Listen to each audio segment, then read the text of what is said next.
जय हिंद। इस वीडियो में हम 38 से लेकर 69 तक जो बीपीएससी के एग्जाम हुए हैं उनमें भौतिक विज्ञान से जितने भी रिलेटेड प्रश्न पूछे गए हैं उन सारे प्रश्नों को हम इसमें देखेंगे।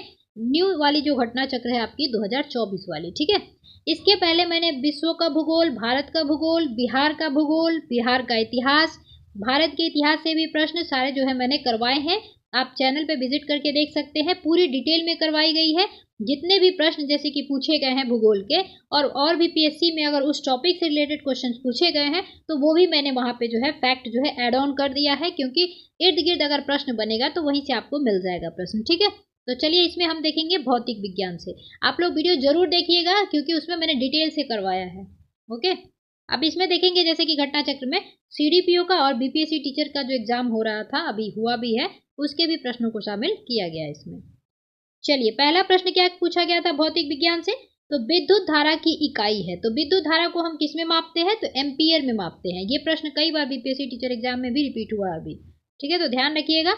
उसके साथ हम देखेंगे डिटेल में इसके एक और आपको फैक्ट जो है मिल जाएगा, जैसे कि विद्युत धारा क्या है, तो एक अदिश राशि है।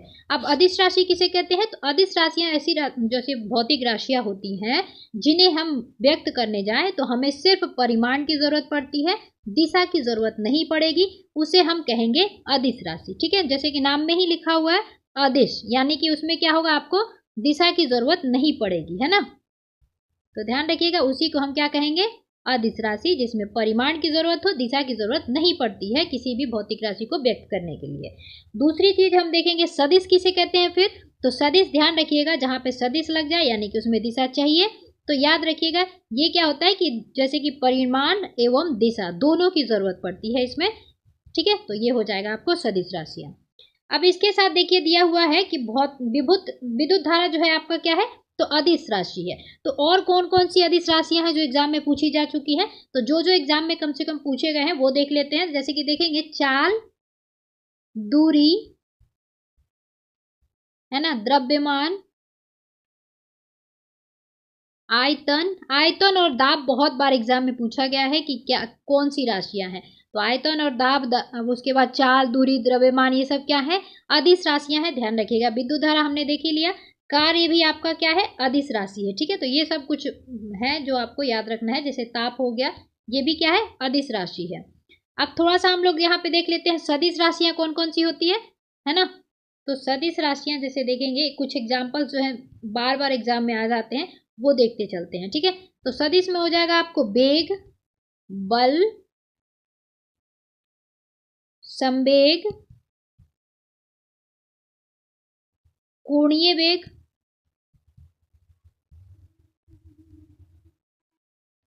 प्रवणता। ये सभी आपके जो है एग्जाम में पूछे गए हैं कि ये कौन सी जो है राशि है, ठीक है। जैसे भार, ये सभी क्या है आपके सदिश राशियां हैं, ठीक है। चलिए हम आगे देखते हैं अगला प्रश्न। निम्न तत्वों में से किसमें न्यूट्रॉन नहीं होता है, तो सामान्य जो हाइड्रोजन होता है उसमें आपको न्यूट्रॉन देखने को नहीं मिलेगा, ठीक है। तो चलिए इसका आप डिटेल देखते चलते हैं। तो हाइड्रोजन का परमाणु क्रमांक कितना होता है, तो 1 होता है। ये भी आपको ध्यान रखना है कि हाइड्रोजन का परमाणु क्रमांक क्या होता है, 1 होता है। वैसे आप अमूमन सबको पता होगा ये।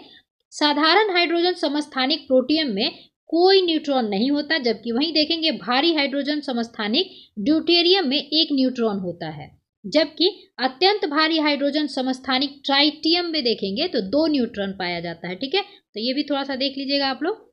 चलिए अगला प्रश्न है, एंगस्ट्रॉम की इकाई क्या है, तो एंगस्ट्रॉम की इकाई क्या है, तरंग दैर्घ्य है, ठीक है। चलिए उसका डिटेल देख लेते हैं। तो यहाँ पे डिटेल में आपको एक एक्स्ट्रा फैक्ट मिलेगा, जैसे कि एक एंगस्ट्रॉम बराबर क्या होता है, तो 10⁻⁻10 मीटर, ठीक है। ये याद रख लीजिएगा थोड़ा सा। और तरंग दैर्घ्य का मापन क्या हो जाएगा, एंगस्ट्रॉम में किया जाता है। अगला दिया है कि प्रकाश वर्ष किसकी इकाई है, तो प्रकाश वर्ष आपकी दूरी की इकाई है। खगोलीय दूरी को जो है, खगोलीय पिंडों के दूरी के बीच की दूरी को मापने के लिए हम प्रकाश वर्ष का यूज करते हैं। पारसेक भी आपको कहीं कहीं देखने को मिल जाएगा कि पारसेक क्या है, तो पारसेक भी आपकी दूरी मापने की इकाई है, ठीक है। अब यहाँ पे देखिए दिया हुआ है कि प्रकाश क्या, जैसे कि आपका दिया हुआ था प्रकाश वर्ष, तो उसके नाम में भी है 1 वर्ष, है ना। और किसकी, तो प्रकाश की, यानी कि 1 वर्ष में तय की गई दूरी को एक प्रकाश वर्ष कहते हैं। कितने में, 1 साल में, ठीक है। उसके बाद 1 प्रकाश वर्ष बराबर कितना होता है, तो 9.46 इंटू 10⁻15 मीटर होता है। ये वाला डेटा जरूर याद रखिएगा, है ना। अगला प्रश्न है, घड़ी में प्रयोग होने वाले कार्ट्ज क्रिस्टल क्या होते हैं, तो ये सिलिकॉन डाइऑक्साइड होते हैं। चलिए इसका डिटेल देखते हैं। तो घड़ी में प्रयोग होने वाले कार्ट्ज क्रिस्टल सिलिकॉन डाइऑक्साइड होते हैं। यद्यपि प्राकृतिक रूप से इनमें कुछ रॉक क्रिस्टल और राइन स्टोन के रूप में भी पाए जाते हैं। यहाँ पे आपको यह ध्यान रखना है कि वे मानव निर्मित होते हैं।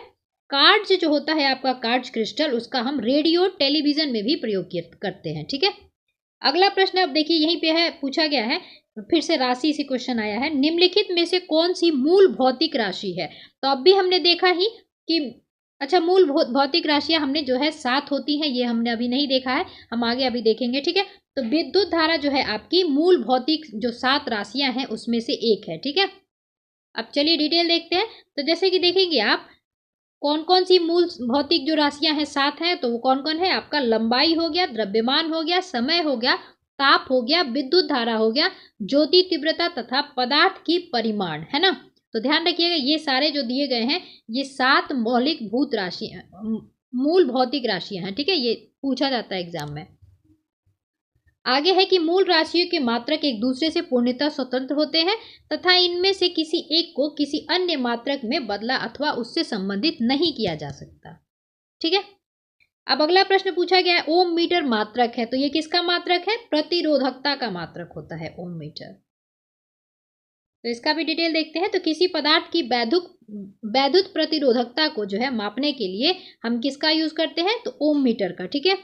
अब ओम मीटर को कैसे व्यक्त किया जाता है, तो ये यहाँ पे दिया हुआ है आपको। चलिए इसमें कुछ खास आगे नहीं है, आगे देखते हैं। फिर से वही प्रश्न पूछा गया है कि प्रकाश वर्ष इकाई है, तो प्रकाश वर्ष किसकी इकाई है, दूरी की। अगला प्रश्न है, हर्ट्ज में क्या मापा जाता है, तो हर्ट्ज में आवृत्ति मापा जाता है। अब डिटेल देखते हैं इसका। तो आवृत्ति का ऐसा ही मात्रक क्या है, हर्ट्ज है, अर्थात हर्ट्ज में आवृत्ति को मापा जाता है। इसे संकेत हम कैसे करते हैं, तो HZ से संकेत करते हैं। एक सामान्य मनुष्य जो है आपका 20 हर्ट्ज से 20,000 हर्ट्ज तक, यानी कि 20 हर्ट्ज से 20,000 हर्ट्ज तक, जिसे हम श्रव्य ध्वनि भी कहते हैं, इससे जो है आपका सुन सकता है एक सामान्य मनुष्य, ठीक है। तो कितने के रेंज में, आपका 20 हर्ट्ज से 20,000 हर्ट्ज, ठीक है। ये ध्यान रखिएगा, ये भी प्रश्न पूछे जाते हैं। फिर अगला प्रश्न यही है कि आवृत्ति को मापा जाता है तो हर्ट्ज में। अगला प्रश्न है, विद्युत शक्ति की इकाई है, तो क्या है, वॉट है। विद्युत शक्ति की इकाई वॉट होती है। अब यहीं पे बस यहीं पे यही डिटेल में खास कुछ नहीं है। अगला प्रश्न है, दृश्य स्पेक्ट्रम के तरंग दैर्ध्य की सीमा है, तो इसका देखेंगे 3900 से एंगस्ट्रॉम से लेके 7600 एंगस्ट्रॉम तक जो है आपकी तरंग दैर्ध्य की सीमा होती है दृश्य स्पेक्ट्रम के, ठीक है। अब इसका थोड़ा सा डिटेल देखेंगे क्योंकि इससे प्रश्न जो है पूछे जा सकते हैं, आगे पूछे भी गए हैं। जैसे देखेंगे, दृश्य स्पेक्ट्रम प्रकाश के संबंध में कोई निश्चित सीमा रेखा जो है निर्धारित करना कठिन है। यह व्यक्ति की उम्र पर, आंखों की क्षमता पर, प्रकाश स्रोत की दूरी एवं तीव्रता आदि बातों पर भी ये निर्भर करता है। सामान्य तौर पे देखेंगे तो इसकी सीमा क्या है, तो नैनोमीटर में देखेंगे 320 नैनोमीटर से 860 नैनोमीटर, और वही एंगस्ट्रॉम में देखेंगे तो ये जो है आपका 3200 एंगस्ट्रॉम से 8600 एंगस्ट्रॉम तक होगा, ठीक है। अब वहीं देखेंगे अमेरिकी अंतरिक्ष जो एजेंसी आपकी है नासा, और भारत की कौन सी है, तो इसरो है, ठीक है। इसकी सीमा क्या निर्धारित किए हैं इन्होंने, तो 380 से लेके 700 नैनोमीटर तक। तो ध्यान रखिएगा, अभी एनसीईआरटी में आप जाएंगे देखेंगे तो वो दिया हुआ है 400 से लेके आपका 700 नैनोमीटर। तो अगर इसके इर्द गिर्द प्रश्न में आए ऑप्शन तो उसको आप टिक कर सकते हैं। अब देखिए, जैसे कि अगला प्रश्न फिर से वही पूछा गया है कि सौर विकिरण निम्न में से किस परास में दिखता है, तो ये हो जाएगा आपको 400 से लेके 700 नैनोमीटर तक। अगला प्रश्न है, 2 कैंडेला का एक समदिक स्रोत जितना प्रकाश फ्लक्स पैदा करता है वह है, तो हम लोग ज्योति फ्लक्स जो है उसको किस में मापते हैं, ल्यूमेन में मापते हैं। और ये 2 दिया हुआ है, तो आप फॉर्मूला भी देखेंगे तो समझ जाएंगे, 8 पाई ल्यूमेन जो है आपका इसका आंसर हो जाएगा। अब कैसे, तो यहाँ पे देखिए, ज्योति फ्लक्स जो है उसका एसआई मात्रक क्या है, ल्यूमेन है। ज्योति फ्लक्स को हम लोग एफ से प्रदर्शित करते हैं या दिखाते हैं। एफ बराबर क्या होता है, तो 4 पाई आई हो जाएगा, ठीक है। तो 2 दिया हुआ था प्रश्न में ही, है ना, तो 4 पाई इंटू 2 8 ल्यूमेन जो है आपका आंसर हो जाएगा। अगला प्रश्न है, आर्द्रता किस उपकरण से मापी जाती है? तो ध्यान रखिएगा, हाइग्रोमीटर से जो है आर्द्रता को मापा जाता है। लैक्टोमीटर से दूध मापा जाता है ना, पायरोमीटर से अत्यधिक ऊंचाई पे जो होते हैं उनको, और हाइड्रोमीटर जो है जल की घनत्व को मापने में यूज किया जाता है। अब वही चीज आगे दिया है कि हाइग्रोमीटर वायुमंडल की सापेक्षिक आर्द्रता का मापन करने वाला यंत्र है। हाइड्रोमीटर से द्रव जल की तुलनात्मक घनत्व का मापन किया जाता है। तो मापन से रिलेटेड जितने भी यंत्र होते हैं उनको मैंने एक वीडियो में जो है समेकित कर दिया है। अगर आप चाहें पूरे मापन देखना कि किससे क्या मापा जाता है तो मेरे चैनल पे एक वीडियो डली है, वो आप देख सकते हैं। ठीक है, चलिए अगला आपका प्रश्न है, दाब की इकाई है। तो दाब की इकाई क्या है? न्यूटन वर्ग मीटर है। ठीक है, न्यूटन प्रति वर्ग मीटर। अब यही दिया है कि किसी तल के इकाई क्षेत्रफल पर लगने वाले बल को हम क्या कहेंगे? दाब कहेंगे। दाब क्या है? तो एक अदिश राशि है, हमने ऊपर देखा ही था। दाब का मात्रक क्या हो जाएगा? तो न्यूटन बाई वर्ग मीटर हो जाएगा, जिसे हम पास्कल कहते हैं। यानी कि 1 न्यूटन वर्ग मीटर जो है आपका हो जाएगा कितने बराबर? 1 पास्कल के बराबर। ठीक है, चलिए अगला प्रश्न है, दाब का मात्रक है। तो अभी हमने ऊपर देखा ही, इसमें से उपयुक्त में से कोई नहीं इसका आंसर हो जाएगा। चलिए अगला प्रश्न है, निम्नलिखित में से कौन सी अदिश राशि है बताना है। ठीक है, तो अभी हमने अदिश राशि की सारी लिस्ट देख ली थी। अक्सर जो है कौन सी सदिश राशि है, अदिश राशि, ये क्वेश्चन जो है बन जाता है। तो इसमें कौन सी अदिश राशि हो जाएगी? दाब आपका अदिश राशि हो जाएगा, क्योंकि बल, वेग, त्वरण क्या है? सदिश राशियां हैं। वे राशियां जिनको व्यक्त करने के लिए दिशा एवं परिमाण दोनों की आवश्यकता होती है, सदिश राशियां कहलाती है। हमने देखा ही था। अब उदाहरण में जैसे कि देखेंगे, बल, वेग, विस्थापन, त्वरण, संवेग आदि क्या है? ये सब सदिश राशियां हैं। उसके बाद जिन राशियों को व्यक्त करने के लिए हमें केवल परिमाण की आवश्यकता होती है, दिशा की नहीं, उन्हें हम अदिश राशियां कहते हैं। उदाहरण के लिए देखेंगे, आयतन, दाब, चाल, दूरी आदि जो है। ठीक है, अगला प्रश्न है, निम्न में से कौन सी सदिश राशि नहीं है ना? यानी कि बाकी जो दिए गए हैं वो सदिश राशियां हैं, कौन नहीं है आपका? तो गति, चाल जो है आपकी अदिश राशि में आती है। वेग, विस्थापन, बल, ये सब किस में आते हैं? सदिश राशि में आते हैं। चलिए अगला प्रश्न देखते हैं, यदि धरती की घूमने की गति घूर्णन, जिसे घूर्णन कहें, धरती जो है अपने अक्ष पे घूमती है, उसे हम क्या कहते हैं? घूर्णन कहते हैं, या परिभ्रमण भी कहते हैं। उसी को कहीं कहीं परिभ्रमण भी लिखा मिलता है आपको, या इंग्लिश में उसको रोटेशन कहते हैं। ठीक है, तो ये, इसको अगर हम बढ़ा दी जाए तो भूमध्य रेखा पर पिंड का वजन क्या होगा? घट जाएगा, है ना। पृथ्वी के घूर्णन जो आपकी है उसको हम दैनिक गति भी कहते हैं। और ये किस पे डिपेंड करेगा? ये आपका कितना घंटे का होता है? तो 24 घंटे का होता है। 24 घंटे में पृथ्वी अपने अक्ष पर एक चक्कर लगा लेती है, यानी कि उसका घूर्णन का टाइम है, एक घूर्णन बराबर 24 घंटा। चलिए अब देखिए, यहाँ पे कुछ अच्छा चीज दिया हुआ है, ये कि जैसे किसी परिक्रमण वाले निकाय पर भूमध्य रेखा पर अपकेंद्रीय बल जो है कार्य करता है ना। तो ये भी याद रखिएगा, सेंट्रीफ्यूगल फोर्स काम करता है। यह बल गुरुत्वाकर्षण बल के विरुद्ध कार्य करेगा, जिससे भूमध्य रेखा पर व्यक्ति के भार में कमी दर्ज की जाएगी। अब अगला दिया है, निम्नलिखित में से किस राशि का मात्रक नहीं होता है? तो ये हो जाएगा विकृति। विकृति क्या होता है? तो किसी वस्तु की बीमा में आया परिवर्तन और वस्तु की मूल बीमा के अनुपात को विकृति कहते हैं। विकृति क्या है? तो एक बीमाहीन राशि है जिसका कोई मात्रक नहीं होता है। अगला प्रश्न है, निम्नलिखित में से किस तरीके से 1 वोल्ट व्यक्त किया जा सकता है? तो ये हो जाएगा 1 जूल प्रति कूलॉम। अब इसका डिटेल देखते हैं। तो 1 वोल्ट को 1 कूलॉम के विद्युत आवेश के प्रति जूल की ऊर्जा खपत के रूप में परिभाषित किया गया है। 1 वोल्ट बराबर होता है 1 जूल या कूलॉम। अतः एक आपका ये जो था सही था। ठीक है, अगला प्रश्न है, निम्न में से कौन सा न्यूटन की गति के तीसरे नियम का उपयोग करता है? तो ध्यान रखिएगा, तीरंदाजी हो गया, गन जब मतलब गोली चलाई जाती है तो वो भी आपको पीछे की तरफ धक्का देता है। यानी कि आप जो ऐसा कोई प्रक्रिया करें जिसमें आगे की तरफ आप फोर्स लगा रहे हैं लेकिन उसके द्वारा आपको पीछे की तरफ भी फोर्स लगाया जाए, तो उसे हम कहते हैं न्यूटन का तीसरा नियम, यानी क्रिया प्रतिक्रिया, है ना। आपने किसी को एक चाटा मारा, उसने भी आपको एक चाटा मारा, तो ये भी एक तरह से न्यूटन का तीसरा नियम ही कहलाएगा। ठीक है, तो ये क्या हो गया आपका? इसमें तीरंदाजी, जब तीर जो है धनुष से छोड़ी जाती है तो वो पीछे की तरफ भी धक्का देता है। ठीक है, तो ये हो जाएगा न्यूटन का तीसरा नियम। प्रत्येक क्रिया के लिए एक समान और विपरीत क्रिया होती है। तीरंदाजी में न्यूटन की गति के तीसरे नियम का भी उपयोग होता है। अच्छा, इसमें अंतरिक्ष रॉकेट भी जरा जरूर देखिएगा कि तीसरा नियम इस पे लगता है कि नहीं। अगला है, इसका आंसर मेरे ख्याल से होना चाहिए उपयुक्त में से एक से अधिक। इस प्रश्न को एक बार जरूर देखेंगे आप लोग, है ना। चलिए अगला प्रश्न है, रासायनिक गुणों को अपरिवर्तित रखते हुए एक परमाणु के नाभिक में जोड़े जाने वाले कण है, तो ये क्या है, न्यूट्रॉन है। परमाणु के नाभिक में न्यूट्रॉन कण जोड़ने पर रासायनिक गुण अपरिवर्तित रहता है। नाभिकीय कण प्रोटॉन तथा न्यूट्रॉन से बने होते हैं। इस कण को हम न्यूक्लियस कहते हैं।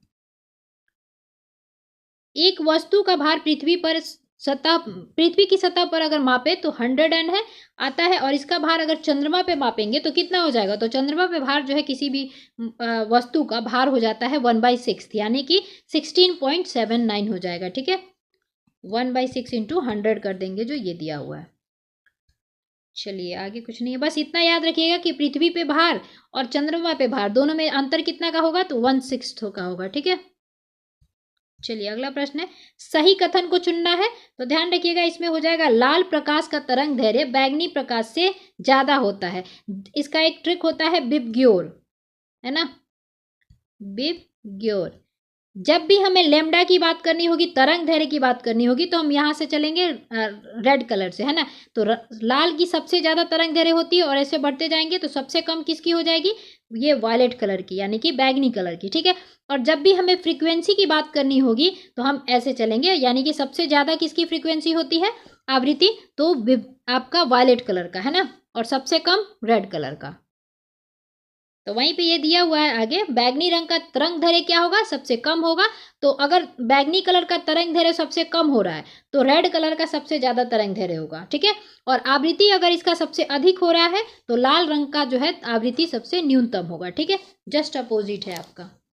अगला है, जब दिन में पानी पर साबुन की फिल्म दिखाई देती है तो यह सुंदर रंग दिखाई देती है। इस घटना का कारण क्या है, तो प्रकाश का व्यतिकरण। ठीक है, दिन में पानी पर साबुन की फिल्म प्रकाश किरणों में के व्यतिकरण के कारण जो है रंगीन सुंदर दिखाई देता है, इंटरफेरेंस के कारण। एक परमाणु के केंद्र का धनावेशित हिस्सा कहलाता है। तो धनावेशित हिस्सा को हम क्या कहते हैं, न्यूक्लियस कहते हैं। ठीक है, जिसमें हम प्रोटॉन और न्यूट्रॉन देखेंगे। एक परमाणु के केंद्र का धन आवेशित हिस्सा नाभिक या न्यूक्लियस कहलाता है। नाभिक परमाणु का केंद्रक होता है। परमाणु के नाभिक में प्रोटॉन एवं न्यूट्रॉन जो है अवस्थित होते हैं, जिसे हम न्यूक्लियन कहते हैं। प्रोटीन धनात्मक आवेश युक्त मूलभूत कण है तथा न्यूट्रॉन उदासीन होता है, जिस कारण नाभिक धनावेशित होते हैं। प्रोटॉन और न्यूट्रॉन का द्रव्यमान आप देखेंगे 1.672 इंटू 10⁻27 kg होता है। इनकी खोज क्रमशः गोल्डस्टीन तथा जेम्स चैडविक के द्वारा किया गया। यानी कि प्रोटॉन की खोज किसने की है, तो गोल्डस्टीन ने की है। वहीं आप देखेंगे न्यूट्रॉन की खोज किसने की है, तो चैडविक के द्वारा किया गया है। अच्छा, इलेक्ट्रॉन की खोज किसने की है, तो जे थॉमसन ने किया है। ठीक है, जे थॉमसन, इन्होंने इलेक्ट्रॉन की खोज की थी। ठीक है, इलेक्ट्रॉन प्रोटॉन न्यूट्रॉन तीनों का हो गया आपका। अगला दिया है, एक ठोस के सीधे गैस में परिवर्तित को कहते हैं। जब आप देखते होंगे घर में कपूर रखा जाता है तो अगर हवा के संपर्क में वो आ जाता है तो उसको ढक के नहीं रखते हैं तो वो उड़ जाता है ना, तो वो डायरेक्ट क्या होता है, ठोस से वो गैस में परिवर्तित हो जाता है। तो उसे हम क्या कहते हैं, सब्लिमेशन या ऊर्ध्वापातन कहते हैं। यानी कि कोई भी आपका ऊर्ध्वापातन क्या प्रक्रम है, तो जिसके द्वारा ठोस पदार्थ द्रव में परिवर्तित हुए बिना सीधे गैसीय अवस्था में परिवर्तित हो जाए, और तथा गैसीय अवस्था से जब उसको चेंज किया जाए तो सीधे वो ठोस अवस्था में आ जाए, उसे हम क्या करते हैं, ऊर्ध्वापातन या सब्लिमेशन कहते हैं। ठीक है, अगला है, वह ताप बिंदु जिस पर ठोस द्रव और गैसीय अवस्थाएं एक साथ रह सकती हैं क्या कहलाता है, तो त्रिक बिंदु कहलाता है ये। ठीक है, देख लेते हैं। तो वह ताप बिंदु जिस पर ठोस द्रव और गैसीय अवस्थाएं एक साथ रह सकती हैं त्रिक बिंदु कहलाता है। उदाहरण के रूप में आप देखेंगे ये सब दिया हुआ है ना, जिस पर द्रव, जल, ठोस, बर्फ और जल वाष्प एक साथ पाए जा सकते हैं। चलिए अगला प्रश्न है, कॉस्मिक किरणें क्या है, तो ये आवेशित कण है। चलिए देख लेते हैं इसका। तो कॉस्मिक किरणें विद्युत चुंबकीय स्पेक्ट्रम का भाग नहीं है। ये उच्च ऊर्जा के आवेशित कण है जो अंतरिक्ष में लगभग प्रकाश की गति के समान गमन करते हैं। चलिए अगला प्रश्न है, 2G में अक्षर G का किस शब्द से प्रयुक्त किया जाता है, तो ये हो जाएगा आपको जनरेशन से। मतलब 2G मतलब दूसरी पीढ़ी, है ना।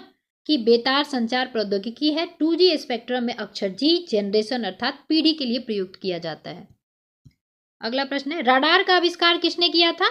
तो ये किया था रॉबर्ट वॉटसन ने। ठीक है, तो देख लेते हैं। स्कॉटिश भौतिकविद रॉबर्ट वॉटसन ने वर्ष 1935 में पहला प्रायोगिक रडार, जिसका रडार का वो क्या होता है full form, radio detective and ranging, है ना, व्यवस्था का विकास किया था। द्वितीय विश्व युद्ध में इस व्यवस्था का उपयोग हवाई हमलों से पूर्व सचेत करने के लिए भी किया जाता था। अगला है गॉड पार्टिकल क्या है? तो हिग्स बोसॉन है ये, है ना, हिग्स बोसॉन। तो देख लीजिए, ये हिग्स बोसॉन एक मूल कण है जिसकी प्रथम परिकल्पना वर्ष 1964 में की गई थी और इसका प्रायोगिक सत्यापन जो है आपका 14 मार्च 2013 को किया गया था। वैज्ञानिक समुदाय के बाहर और मीडिया द्वारा अक्सर इस कण को क्या कहा जाता है? तो ईश्वरीय कण या गॉड पार्टिकल कहा जाता है। ठीक है, उपनाम से बुलाया जाता है। हिग्स बोसॉन कण की खोज करने वाले वैज्ञानिकों की जोड़ी ब्रिटेन के पीटर डब्ल्यू हिग्स हो जाएंगे तथा बेल्जियम के डब्ल्यू एंगलॉट को जो है 2013 में देखेंगे भौतिक विज्ञान के क्षेत्र में नोबेल पुरस्कार से पुरस्कृत भी किया गया है। अगला प्रश्न है, सीवी रमन को भौतिक का नोबेल पुरस्कार प्राप्त हुआ था। तो कई बार ये भी पूछा जाता है कि सीवी रमन को किस क्षेत्र में जो है नोबेल पुरस्कार दिया गया था। तो ये हो गया आपका 1930 में इन्हें भौतिकी में दिया गया था। ठीक है, और नोबेल पुरस्कार की स्टार्टिंग कब हुई थी? तो 1901 में हुई थी, नोबेल के ही नाम पे हुआ था, अल्फ्रेड नोबेल। अब देखिए यहाँ पे दिया है कि भौतिक शास्त्र के लिए नोबेल पुरस्कार प्राप्त करने वाले पहले भारतीय डॉक्टर्स आपके चंद्रशेखर वेंकट रमन थे। उन्हें वर्ष 1930 में यह पुरस्कार प्राप्त हुआ। भारत के संबंध में अन्य नोबेल पुरस्कार विजेता हैं। देखिए, ये भौतिक के क्षेत्र में जो है प्राप्त किए थे पहले जो थे आपके डॉक्टर चंद्रशेखर वेंकट रमन। लेकिन ऐसे पूछा जाए भारत में पहला भारतीय जिसने नोबेल पुरस्कार प्राप्त किया था वो कौन हो जाएंगे? रविंद्रनाथ टैगोर, गीतांजलि के लिए। अब देखेंगे जैसे कि रविंद्रनाथ टैगोर किस क्षेत्र में? तो साहित्य के क्षेत्र में 1913 में इनको जो है नोबेल पुरस्कार से पुरस्कृत किया गया था। सीवी रमन को भौतिकी के क्षेत्र में 1930 में, अरविंद खुराना को चिकित्सा के क्षेत्र में आपको मिला था 1968 में। ठीक है, और चंद्रशेखर को 1983 में भौतिकी के क्षेत्र में। मदर तेरेसा शांति के लिए जानी जाती हैं और 1979 में इनको जो है आपको नोबेल पुरस्कार दिया गया था। अमर्त्य सेन जो है अर्थशास्त्र के क्षेत्र में, इनको 1998 में दिया गया। इनके बारे में कई बार प्रश्न पूछे गए हैं कि अमर्त्य सेन को नोबेल पुरस्कार किस क्षेत्र में दिया गया था? तो ये हो जाएगा अर्थशास्त्र में इनके बारे में। और अभिजीत बनर्जी भी जो है इनके बारे में भी पूछा जाता है, जिनको 2019 में अर्थशास्त्र के लिए ही नोबेल पुरस्कार दिया गया था। ठीक है, उसके बाद देखेंगे कैलाश सत्यार्थी जो है बच्चों के लिए काम किए थे, मध्य प्रदेश विदिशा से ये बिलोंग करते हैं। ये भी बहुत फेमस हुए थे। इनको भी शांति के क्षेत्र में 2014 में नोबेल पुरस्कार से पुरस्कृत किया गया था। और बी रामकृष्णन को रसायन 2009 में। ठीक है, चलिए अगला प्रश्न, टेलीस्कोप की खोज किस वैज्ञानिक ने की थी? तो ये गैलीलियो हो जाएंगे। अगला प्रश्न है, इस सदी की शुरुआत में हवाई जहाज का आविष्कार किसने किया था? तो ये राइट ब्रदर्स। हवाई जहाज की शुरुआत किसने की थी, आविष्कार किसने किया था? तो राइट ब्रदर्स ने किया था। 1 माइक्रोन बराबर क्या होता है? तो 1/1000 mm होता है। ठीक है, मिमी। चाहे ऐसे भी पूछा जा सकता है जैसे कि 1 माइक्रोन बराबर 10⁻³ mm हो जाएगा। जब 1/1000 है ना, तो जब ये ऊपर जाता है तो माइनस में हो जाता है। ठीक है, चलिए अगला प्रश्न है, 40 डिग्री सेल्सियस का मान फ़ारेनहाइट स्केल में है। तो ये 40 डिग्री सेल्सियस में दिया हुआ है ना, इसको हमें चेंज करना है फ़ारेनहाइट में, यानी कितने, जब इसको हम चेंज करेंगे तो फ़ारेनहाइट में कितना मान आएगा? तो 104 डिग्री फ़ारेनहाइट आएगा। ठीक है, अब इसके लिए देखिए एक फॉर्मूला होता है, जैसे यहाँ पे भी फॉर्मूला दिया हुआ है, लेकिन एक और फॉर्मूला होता है, आप उसे चाहे तो ईजी है याद करना, जैसे कि C/100। जैसे सेल्सियस दिया था, आप यहाँ पे मान बैठा देंगे, है ना, और किस में निकालना था? फ़ारेनहाइट में। तो F-32/180, है ना, इससे आप चाहें तो फॉर्मूला से निकाल सकते हैं। ठीक है, वैसे पूरा फॉर्मूला ये होता है, जैसे कि आप मान लीजिए केल्विन में पूछ दिया जाए, इसलिए याद रखिएगा C/100 बराबर F-32/180 बराबर आपका K-273/100। ठीक है, ये फॉर्मूला से सारे निकल जाएंगे। केल्विन 273 आप लोग जानते ही होंगे और 32 डिग्री सेल्सियस आप लोग जानते ही होंगे, है ना, तो ये से याद रह जाएगा, है ना, ध्यान रखिएगा। चलिए, तो ये क्या हो गया आपका, अक्सर ये चेंज करने के लिए मिल जाता है।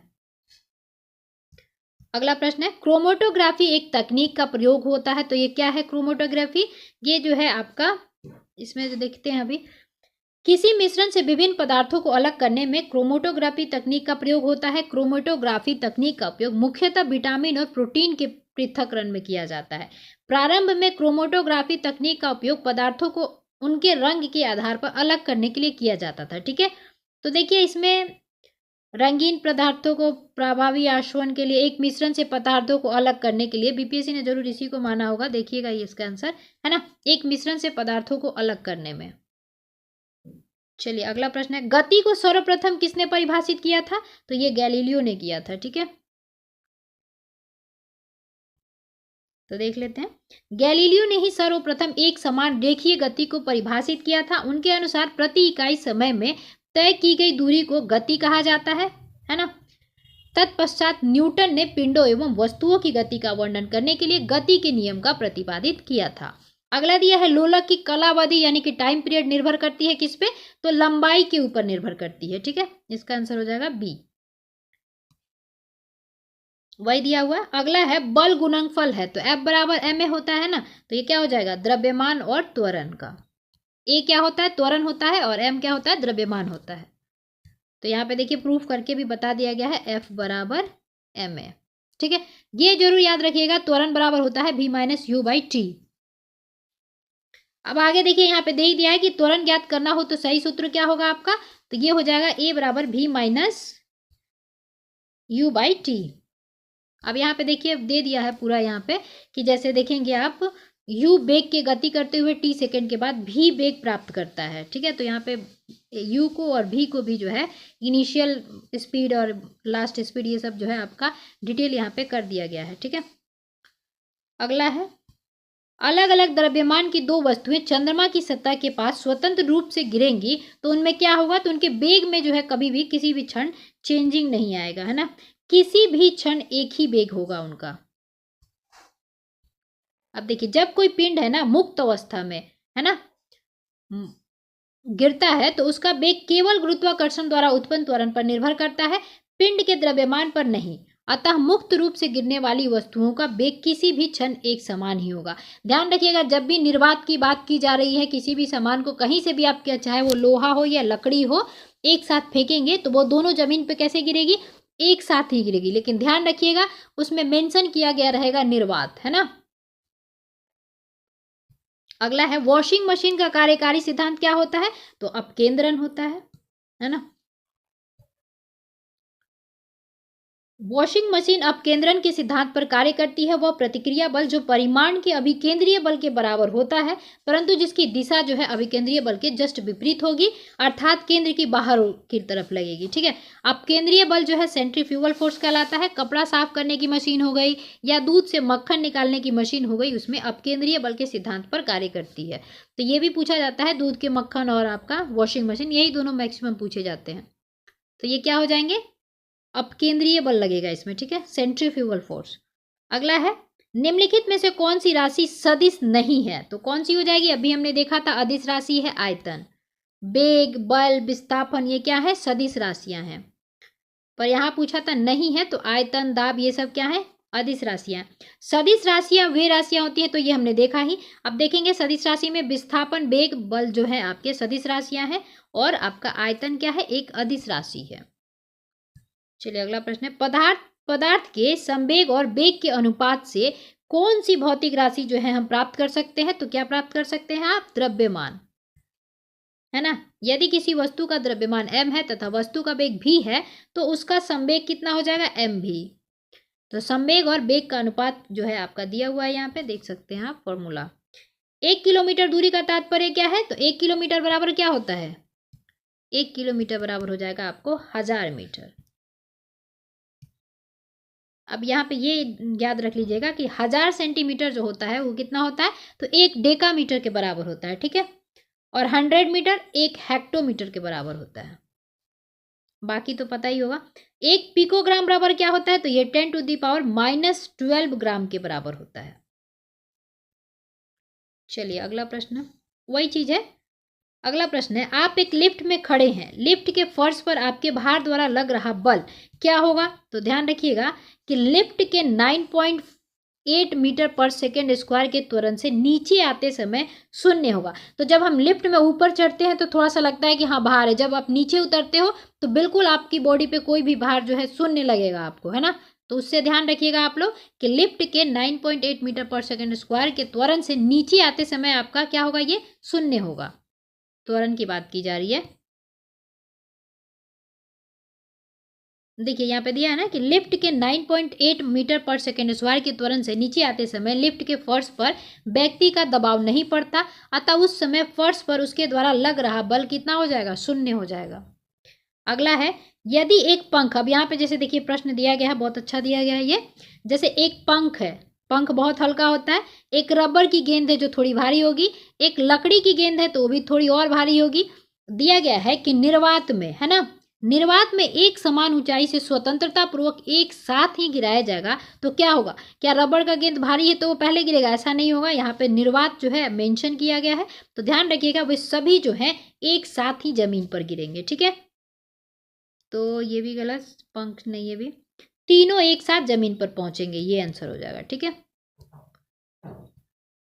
तो देखिए यहाँ पे दिया है, निर्वात की स्थिति में वायु प्रतिरोध जो है शून्य होने के कारण पंख, रबर की गेंद, लकड़ी की गेंद एक समान ऊंचाई से स्वतंत्रता पूर्वक एक साथ गिराए जाने पर तीनों एक साथ जमीन पर पहुंचेंगे। क्यों? क्योंकि उनका अंतिम वेग जो है आपका दिया हुआ है उनके द्रव्यमान से स्वतंत्र होगा। तो अगला प्रश्न क्या है, प्रकाश की गति किसके बीच से जाते हुए न्यूनतम होगी, है ना। तो ध्वनि के जस्ट अपोजिट समझ लीजिएगा कि ध्वनि में क्या होता है, मीडियम की आवश्यकता होती है और ठोस में सबसे ज्यादा ये जो है गति करता है तेजी से, ठीक है। और यहाँ पे दे रहा है प्रकाश की गति, तो प्रकाश की गति सबसे ज्यादा गति जो है सबसे ज्यादा किसमें होती है, निर्वात में, लेकिन यहाँ न्यूनतम पूछा गया है। तो ठोस चीज देखेंगे क्या है, तो कांच आपका क्या है, ठोस है, तो इसमें सबसे न्यूनतम जो है गति से वो प्रकाश की गति जो यानी कि प्रकाश जो है गति करेगा तो ठोस में सबसे न्यूनतम करेगा, ओके, सबसे कम में उसकी स्पीड मतलब वहां कम होगी। जैसे कि देखेंगे जिस वस्तु या पदार्थ को अपवर्तनांक ज्यादा होता है उसमें प्रकाश की गति जो है न्यूनतम होती है। कांच, निर्वात, जल तथा वायु में से कांच का अपवर्तनांक सबसे ज्यादा होता है, इसलिए प्रकाश की गति कांच में न्यूनतम होगी। तो ध्यान रख लीजिएगा थोड़ा सा वो। प्रकाश का वर्ण विक्षेपण संभव है, तो किस पे संभव है, तो प्रिज्म द्वारा, है ना। एक प्रिज्म होता है, जब हम उस पर प्रकाश का जो है विक्षेपण करते हैं तो वो कितने रंगों में बदल जाता है, 7 रंगों में, जिसे हम विबग्योर कहते हैं, है ना। और वही फिर से हम इसको प्रिज्म में के लेके आएंगे तो सातों रंगों को अगर ऐड कर देंगे, यहाँ पे विक्षेपित करेंगे, यहाँ पे समेकित करेंगे तो ये किस रंग में आएगा, तो यहाँ पे ये व्हाइट कलर में आ जाएगा, सफेद रंग का आएगा, ठीक है, ये भी ध्यान रखिएगा। चलिए अगला देखते हैं। वही चीज दिया हुआ है कि जब सूर्य का श्वेत प्रकाश किसी प्रिज्म से होकर गुजरता है तो यह अपवर्तन के पश्चात प्रिज्म के आधार की ओर झुकने के साथ साथ प्रकाश के अवयवी वर्णों को में भी विभाजित होता है। इस प्रक्रिया को प्रकाश का वर्ण विक्षेपण कहते हैं, डिस्पर्सन ऑफ लाइट। चलिए अगला प्रश्न है, 20 सेंटीमीटर फोकस दूरी के एक उत्तल लेंस की सतह पर एक घोड़े का प्रतिबिंब बनाने के लिए बड़ी संख्या में काले रंग की पतली पट्टियां बनाई जाती हैं। वह प्रतिबिंब कैसा होगा, तो कम चमक वाला एक घोड़ा होगा, ठीक है। चलिए अगला प्रश्न है, ध्वनि की तीक्ष्णता किसके द्वारा निर्धारित की जाती है, तो ये किसके द्वारा निर्धारित की जाती है, ध्वनि का तरंग दैर्घ्य के द्वारा, ठीक है। किसी एकांक क्षेत्रफल में 1 सेकेंड से गुजरने वाली ध्वनि ऊर्जा को ध्वनि तीव्रता कहते हैं। सामान्यतः प्रबलता तथा तीव्रता को आपस में पर्यायवाची समझ लिया जाता है, परंतु वास्तव में ऐसा नहीं होता है ना। तो ध्यान रखिएगा इसमें क्या पूछा गया था क्वेश्चन, ध्वनि की तीक्ष्णता जो है किसके द्वारा निर्धारित की जाती है, तो ध्वनि के तरंग दैर्घ्य द्वारा। अगला प्रश्न है, निम्नलिखित में से कौन सा फोटो इलेक्ट्रिक उपकरण डिजिटल अनुप्रयोगों के लिए सबसे उपयुक्त है, तो ये हो जाएगा फोटोवोल्टिक सेल। अगला प्रश्न है, वही चीज जो है आगे दिया हुआ है ना, तो इसको रहने देते हैं। चलिए अगला प्रश्न है, बॉल बेयरिंग का उपयोग स्थैतिक घर्षण का निम्नलिखित में से किसमें परिवर्तित करने के लिए किया जाता है, तो ये हो जाएगा रोलिंग घर्षण के लिए। वही चीज जो है आगे दिया हुआ है कि बॉल बेयरिंग छोटी गेंदनुमा गोलाकार संरचना है। एक गेंद में संपर्क की सतह सिर्फ एक बिंदु होता है जिसके परिणाम स्वरूप बहुत कम रोलिंग घर्षण होता है। अगला है, फुटबॉल में एक गोलकीपर फुटबॉल को गोल में गोल में पकड़ने के बाद अपने हाथों को पीछे की ओर खींचता है वो, है ना, यह गोलकीपर किस प्रकार से सक्षम होता है? तो ध्यान रखिएगा, इसका क्या हो जाएगा आपको, संवेग परिवर्तन की दर को कम करने के लिए। ठीक है, चलिए अगला प्रश्न है, अनुदैर्ध्य तरंगों का उदाहरण है, तो क्या है आपका, ये हो जाएगा ध्वनि तरंग, है ना, ध्वनि तरंग। चलिए इसको देख लेते हैं।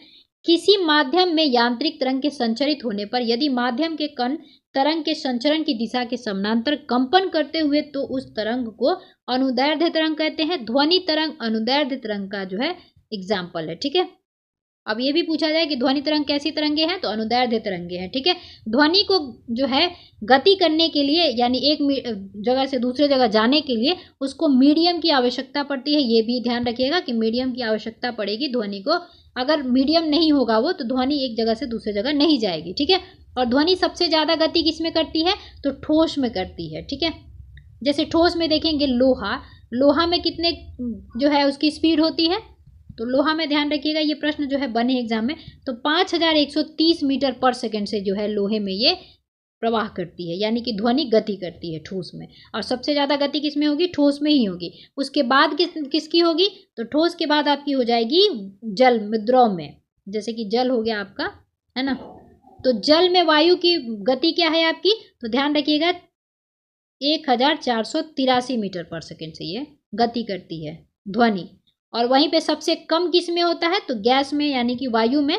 तो ध्यान रखिएगा, ये हो जाएगा आपको, वायु में पूछा जाता है एग्जाम में कितने प्रति मीटर पर सेकंड से जाती है, तो 332 यानी कि 332 मीटर पर सेकंड से ये गति करती है। और हमने ये देख ही लिया, सबसे ज़्यादा ये किस में गति करती है, ठोस में, फिर आपका द्रव में, फिर आपका गैस में। तो ये भी प्रश्न एग्जाम में बनते हैं। और हमने सबका देख ही लिया कितने मीटर पर सेकंड, तो यानी 5000 लगभग, इसको याद रखिएगा। 1.5 याद रख लीजिएगा कि लगभग 1500 के क्रम द्रव में है।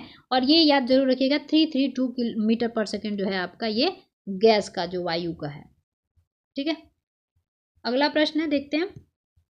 जब एक ध्वनि तरंग एक माध्यम से दूसरे माध्यम में जाती है, तो वह राशि जो अपरिवर्तित रहती है, तो कौन सी जो है अपरिवर्तित रहती है, उस पर कोई फर्क नहीं पड़ता। एक मीडियम से जाने से दूसरे मीडियम में जब वो चली जाती है, तो आवृत्ति, है ना, आवृत्ति जो है अपरिवर्तित रहता है। तो अपरिवर्तित और अ से आवृत्ति याद रखिएगा, ताकि आपको जो है इसमें कंफ्यूजन ना आएगी, है ना। चलिए दिया है कि ध्वनि एक स्थान से दूसरे स्थान तक तरंगों के रूप में गमन करती है। ध्वनि तरंग अनुदैर्ध्य यांत्रिक तरंग होती है। जब ध्वनि एक माध्यम से दूसरे माध्यम में जाती है, तो ध्वनि की चाल तथा तरंग दैर्ध्य बदल जाता है। तो कौन कौन से बदल जाएंगे, तो यानी कि चाल और आपका तरंग दैर्ध्य उसका जो है बदल जाएगा, लेकिन आवृत्ति में कोई परिवर्तन देखने को नहीं मिलेगा। ठीक है, वायु में ध्वनि तरंग होती है, तो वायु में ध्वनि तरंग कैसी होती है, तो वो जहां भी जाएगी अनुदैर्ध्य तरंग ही कहलाएगी, है ना।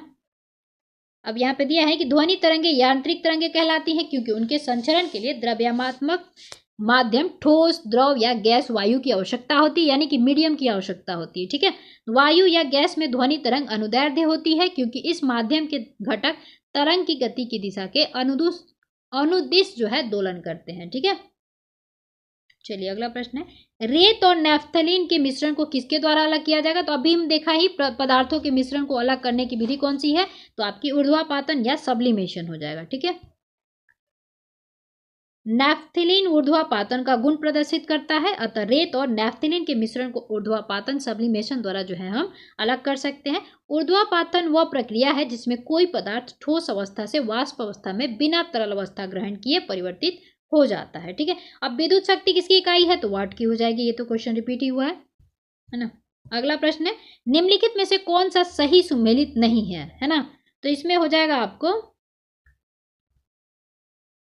एक सेकेंड, ये हो जाएगा आपको गैल्वेनोमीटर, है ना। तो देखते हैं हम लोग गैल्वेनोमीटर किसकी जो है इकाई है। बाकी वोल्ट मीटर विभवांतर से, एमीटर विद्युत धारा हमने पहले ही क्वेश्चन देखा था, पोटेंशियोमीटर विद्युत वाहक बल। ठीक है, अब यहाँ पे देखिए, यहाँ पे गैल्वेनोमीटर का प्रयोग हम एक छोटी विद्युत धारा को रिएक्टर करने के हेतु करते हैं।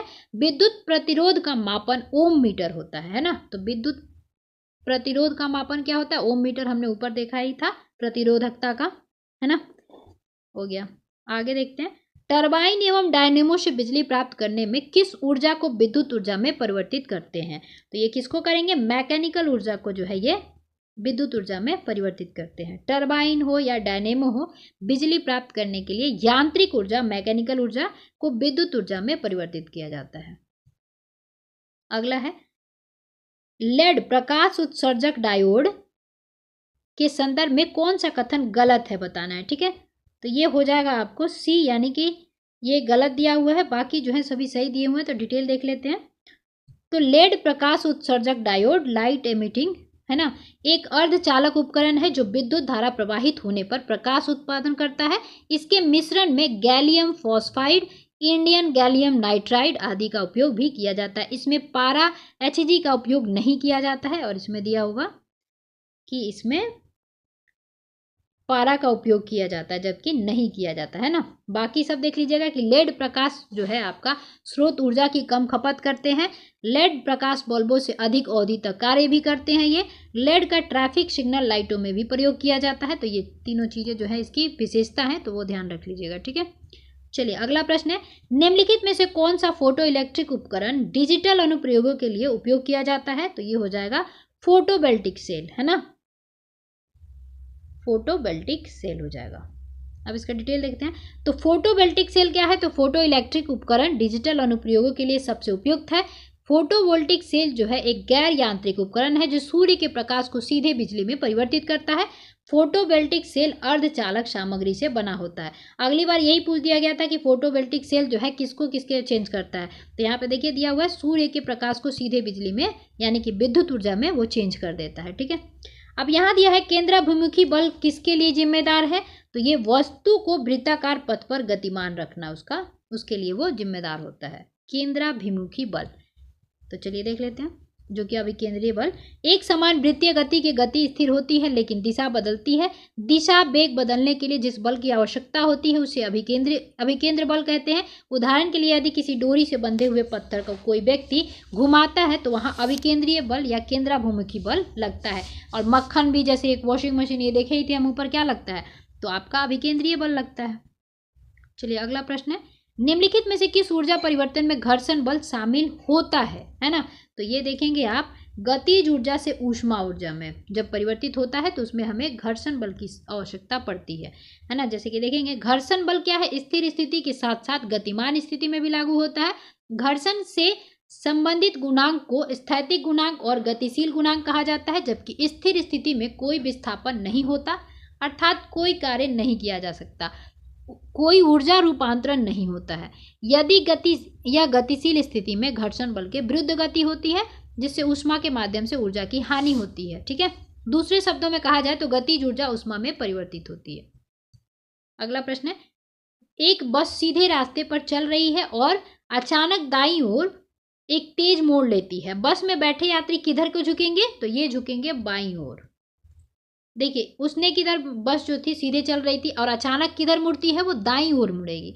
तो बस जब दाईं ओर मुड़ेगी तो व्यक्ति उसमें जो बैठे होंगे, मनुष्य लोग, वो किधर मुड़ेंगे? तो वो बाईं ओर मुड़ेंगे। ठीक है, जस्ट अपोजिट हो जा रहा है। अगला है, एक संगीत कार्यक्रम में ऑर्केस्ट्रा बजाने से पहले एक सितार वादक तनाव को समायोजित करने की कोशिश करता है और स्ट्रिंग को उपयुक्त रूप से बांधता है। ऐसा करके वो क्या ठीक करने की कोशिश कर रहा है ना? तो वो कोशिश कर रहा है आपका अन्य वाद्य यंत्रों की आवृत्ति के साथ सितार स्ट्रिंग की आवृत्ति को। ठीक है, तो ये थोड़ा थिंकिंग बेस्ड प्रश्न है। चलिए अगला प्रश्न है, 100 वाट का बिजली का बल्ब यदि 10 घंटे जले तो बिजली का खर्च कितना होगा? तो 1 इकाई होगा, है ना। यहाँ पे उसका फॉर्मूला भी दे दिया गया है ना। यदि 100 वाट का बल्ब 10 आवर्स जो है चले तो 1 इकाई बिजली खर्च होगी, क्योंकि यहाँ पे आपको दे दिया गया है। ठीक है, क्योंकि 1000 वाट घंटा बराबर क्या होता है? 1 किलोवाट घंटा होता है। आगे दिया है, 2 समांतर प्रतिरोध वाले सर्किट का कुल प्रतिरोध 1.403 किलो ओम है। यदि एक प्रतिरोधक का मान 2.0 किलो ओम है तो दूसरे प्रतिरोधक का मान क्या होगा? तो ये हो जाएगा 4.70 किलो ओम, है ना। तो इसको भी देख लेते हैं थोड़ा सा। अब ये फॉर्मूला पे जो है लगा दिया जाएगा। समांतर में संयोजित दो प्रतिरोध को जो है R1 तथा R2 को कैसे तुल्यांकी प्रतिरोध में शो करेंगे, तो R1 बराबर आपका दिया है 2 किलो ओम, है ना, और ऐसे 1/R निकाल लेंगे तो 1/R1 प्लस 1/R2 बराबर क्या हो जाएगा, इसको सॉल्व करेंगे आगे, है ना, तो आपको आ जाएगा R2 निकल जाएगा 4.70। ठीक है, अगला प्रश्न है, एक उत्तल लेंस की फोकस दूरी FL बराबर 10 सेंटीमीटर है, पानी में इसे डूबने पर यह कार्य करेगा, तो कैसा कार्य करेगा, तो FL जो है आपका ग्रेटर देन 10 सेंटीमीटर के एक उत्तल लेंस की तरह काम करेगा। ठीक है, ग्रेटर यहाँ पे ध्यान रखना है और उत्तल लेंस की तरह काम करेगा, ये ध्यान रखना है। चलिए वही चीज आगे दिया हुआ। अगला प्रश्न है, हालांकि दृश्य प्रकाश में जल पारदर्शक होता है, दूरस्थ वस्तुओं को जल की महीन बिंदुओं से निर्मित कोहरे में नहीं देखा जा सकता, यह इसलिए होता है क्योंकि, क्यों होता है ये, तो ये होता है आपको अधिकतर प्रकाश बिखर कर आभासी अस्पष्टता निर्मित करता है। ठीक है, इसका आंसर हो जाएगा बी, तो इसको देख लीजिएगा एक बार और, इसका आंसर हो जाएगा बी। चलिए अगला प्रश्न देखते हैं। अब ऐसा क्यों होता है थोड़ा ये भी देखते हैं, तो क्योंकि कोहरे की बूंदे द्वारा प्रकाश का प्रकीर्णन होता है, जैसे ही प्रकाश कोहरे की बूंदों से गुजरता है तो प्रकाश द्वारा इन कणों का सभी दिशाओं में बिखराव हो जाता है, इस बिखराव के कारण देखेंगे दूरस्थ वस्तु में अपनी आभासी अस्पष्टता उत्पन्न हो जाती है। अगला प्रश्न है, एक वर्णी प्रकाश एक माध्यम से दूसरे माध्यम में प्रवेश करता है, निम्नलिखित में से कौन सा गुण नहीं बदलेगा, तो हमने अभी देखा ही था, आवृत्ति जो है नहीं बदलता है और आयाम ये सब जो है आपके बदल जाते हैं। चलिए अगला प्रश्न, एक सामान्य शुष्क सेल में विद्युत अपघटय होता है, तो ये क्या होता है, अमोनियम क्लोराइड। एक सामान्य सेल में अमोनियम क्लोराइड या जिंक क्लोराइड को विद्युत अपघटय के रूप में प्रयुक्त किया जाता है तथा मैग्नीज डाइऑक्साइड को कैथोड के रूप में प्रयोग किया जाता है। अगला प्रश्न है, डायनेमो क्या करता है, तो वैद्युत ऊर्जा को यांत्रिक ऊर्जा में ये परिवर्तित करता है ना, डायनेमो, या भी तो यांत्रिक ऊर्जा को वैद्युत ऊर्जा में परिवर्तित करता है, क्या है, डायनेमो है। ठीक है, तो डायनेमो एक ऐसा यंत्र है जो यांत्रिक ऊर्जा को विद्युत ऊर्जा में जो है आपका परिवर्तित कर देता है, तो ऐसे रखिए, याद रखिएगा, डायनेमो जो है आपका या भी, यानी कि यांत्रिक ऊर्जा को वो विद्युत ऊर्जा में परिवर्तित करेगा। डायनेमो में आर्मेचर चुंबकीय बल क्षेत्र में घूर्णन करता है, जिससे विद्युत चुंबकीय प्रेरण के कारण इलेक्ट्रोमैग्नेटिक बल उत्पन्न हो जाता है। अगला प्रश्न है, विद्युत मोटर में क्या है, तो ये विद्युत ऊर्जा को यांत्रिक ऊर्जा में बदला जाता है। विद्युत मोटर क्या करेगा, जस्ट उसको आपका देखेंगे विद्युत ऊर्जा को, यानी कि डायनेमो के जस्ट अपोजिट ये काम करता है विद्युत मोटर। तो विद्युत मोटर एक ऐसी युक्ति है या यंत्र है जो विद्युत ऊर्जा को यांत्रिक ऊर्जा में बदलेगा, और यांत्रिक ऊर्जा को विद्युत ऊर्जा में कौन बदलेगा, तो डायनेमो। ठीक है, तो डायनेमो और विद्युत मोटर क्या हो गए, एक दूसरे के जस्ट अपोजिट हो गए। आगे दिया है 100 डेसिबल का प्रबलता स्तर संगत होता है, तो ये किसके संगत होगा, तो एक मशीन शॉप से आने वाली शोरगुल के। अच्छा, अपना WHO ने, वर्ल्ड हेल्थ ऑर्गेनाइजेशन ने कितनी जो है सुरक्षित डीबी बताया गया है साउंड के लिए, तो ध्यान रखिएगा 45 डीबी। ठीक है, इससे डेसिबल, इससे ज़्यादा जो है आपके लिए जो है एक मतलब ये आदर्श माना गया है WHO के द्वारा। ये एग्जाम में कभी भी पूछ दिया जाता है कि WHO ने जो कितनी निर्धारित की है, तो आपको याद रखना है 45 डेसिबल, ये आपके लिए आदर्श माना गया है, इससे ज़्यादा जो है आपके लिए हानिकारक होता है। अगला है, अब वही चीज़ दिया हुआ था, एक क्षैतिज वृत्त में स्थिर चाल से घूम रहे पिंड के लिए निम्नलिखित में से कौन सा स्थिर रहेगा, तो ये गतिज ऊर्जा जो है आपका स्थिर रहेगा। अगला प्रश्न है, कुकिंग ताप पर स्थिर रहने वाला क्लोरी युक्त कृत्रिम स्वीटनर जिसका रूप तथा स्वाद शक्कर की तरह होता है, निम्नलिखित में से कौन सा है ये, तो ये हो जाएगा सुक्रालोज। अगला प्रश्न है, दृष्टि की खराबी निकट दृष्टि को के नाम से भी जाना जाता है, तो इसको हम मायोपिया के नाम से भी जानते हैं, जो निकट दृष्टि दोष होता है। अगला है, अच्छा इसका डिटेल यही है कि निकट दृष्टि दोष जो है मायोपिया कहते हैं। इस रोग में क्या होता है, पीड़ित व्यक्ति नजदीक की वस्तु को आसानी से देख सकता है परंतु दूर की वस्तु को नहीं देख सकता, उसे हम क्या कहेंगे, निकट दृष्टि। और कौन सा लेंस यूज करेगा, वो अवतल लेंस यूज करेगा। ठीक है, चलिए अगला है, मायोपिया वह बीमारी है जिसमें वह व्यक्ति देख नहीं पाता, तो यही हो गया कि निकट दृष्टि है, तो यानी कि वो निकट दृष्टि दोष लिखा हुआ है, यानी कि आपका दूर की वस्तुएं उसको स्पष्ट नहीं दिखेंगी। ठीक है, जस्ट उल्टा होता है, निकट दृष्टि दोष लिखा रहेगा तो आप समझ जाइए कि नजदीक की वस्तु वो देख पाएगा, दूर की वस्तु नहीं देख पाएगा। और दूर दृष्टि लिखा होगा तो समझिए कि दूर दृष्टि वो देख पाएगा, नजदीक की चीजें उसको नहीं दिखेंगी। निकट दृष्टि दोष किसके प्रयोग से उपचारित किया जा सकता है? तो अभी देखा हमने अवतल लेंस, है ना।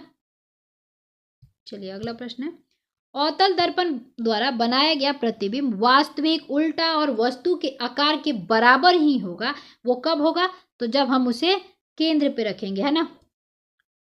तो ये हो जाएगा वक्रता के केंद्र पर, है ना। ध्यान रखिएगा, जब ये कब होगा? प्रतिबिंब वास्तविक और उल्टा वस्तु के आकार के बराबर की बात की जाएगी तो वक्रता के केंद्र पे रखना होता है ये। यदि वस्तु की स्थिति अब यहाँ पे जैसे कि दिखा दिया गया है रख के, है ना। चलिए अगला प्रश्न है, विद्युत धारा निम्न में से किस उपकरण से नापी जाती है? तो हमने सबसे पहला क्वेश्चन भी यही देखा था, एमीटर के द्वारा, है ना। अगला है, यही चीजें आगे दी हुई है, विद्युत धारा किस उपकरण में मापी जाती है? तो एमीटर के द्वारा। कई बार क्वेश्चन जो है रिपीट किया गया है। अगला प्रश्न है, फोटो इलेक्ट्रिक सेल एक ऐसा उपकरण है जो क्या करता है? तो ये सूर्य की ऊर्जा को यानी कि प्रकाश ऊर्जा को वैद्युत ऊर्जा में बदल देता है। चलिए अगला प्रश्न है, प्रकाश में 7 रंग होते हैं, है ना। रंगों को अलग करने का क्या तरीका है? तो एक प्रिज्म से क्या करेंगे? वर्ण विक्षेपण जिसे कहते हैं। एक प्रिज्म से रंगों को अलग किया जा सकता है। और ये कौन कौन से कलर आ जाते हैं? तो ये रहा आपका, इस हिंदी में भी हो जाता है, जैसे बैगनी, जामुनी, नीला, हरा, पीला, नारंगी तथा लाल। बैजानी पीला कुछ करके ऐसा जो है, बैजानी पिनाला कुछ करके इसको याद करते हैं लोग। बिबग्योर इंग्लिश में याद रख लीजिएगा, है ना। प्रकाश वर्ष का संबंध किससे है? तो हमने अभी देखा ही, प्रकाश वर्ष या पारसेक किससे संबंध है? दूरी से, है ना। खगोलीय पिंडों को मापने के लिए उनके बीच की दूरी को। प्रकाश वर्ष खगोलीय दूरी का मापक है जिसका प्रयोग तारों और ग्रहों के बीच की दूरी को आकलन करने के लिए किया जाता है। और हमने देखा ही था, एक प्रकाश वर्ष प्रकाश द्वारा निर्वात में एक वर्ष में तय की गई दूरी को कहा जाता है। यदि किसी एनक के लेंसों की शक्ति +2 डायोप्टर हो, है ना, तो इसकी फोकस दूरी होगी कितनी होगी? तो ये हो जाएगी 50 सेंटीमीटर। तो ये देख लीजिएगा थोड़ा सा, है ना। जैसे इसका था ना ये वाला, इसका आप लोग ऐसे हिंदी में चाहे तो ऐसे याद रख सकते हैं, बैनी पिनाला। इससे चाहेंगे तो सारे कलर जो हैं आपके आ जाएंगे, ठीक है। इसमें क्या याद रखना है कि इधर से बढ़ेंगे तो फ्रीक्वेंसी बढ़ेगी और उधर से बढ़ेंगे तो लैम्डा बढ़ेगा, है ना।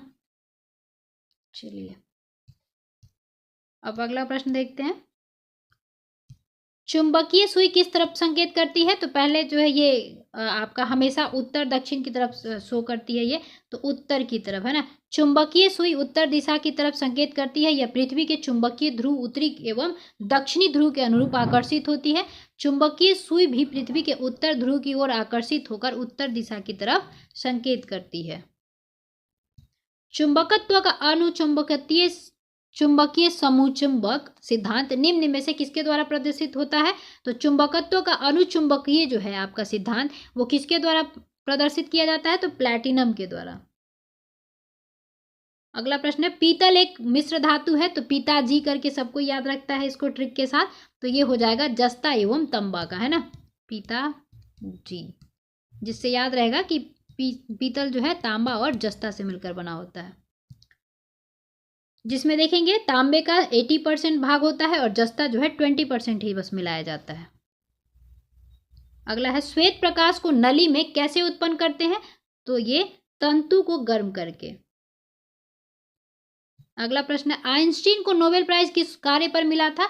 तो आइंस्टीन को जो है प्रकाश विद्युत प्रभाव के लिए जो है उनको नोबेल प्राइज दिया गया था। अल्बर्ट आइंस्टीन को प्रकाश विद्युत प्रभाव की व्याख्या एवं इसके नियम के आविष्कार हेतु 1921 में कब दिया गया था? तो 1921 में भौतिकी के क्षेत्र में दिया गया था। अगला प्रश्न है, आपेक्षिकता का सिद्धांत जो है आपका किसने दिया था? तो ये दिए थे अल्बर्ट आइंस्टीन ने ही। अगला प्रश्न है, विद्युत उत्पन्न करने के लिए कौन सी धातु का उपयोग होता है? तो विद्युत उत्पन्न करने के लिए हम यूरेनियम का उपयोग करते हैं। यूरेनियम धातु का जो है उपयोग नाभिकीय रिएक्टर में ऊर्जा के उत्पादन हेतु भी किया जाता है, ये भी ध्यान रखिएगा। अगला है कमरे को ठंडा किया जा सकता है। तो कैसे ठंडा किया जा सकता है? तो संपीड़ित गैस को छोड़ने से, है ना। संपीड़ित गैस को छोड़ने से कमरे का तापमान जो है कम हो जाएगा, जिससे कमरा क्या होगा, ठंडा हो जाएगा।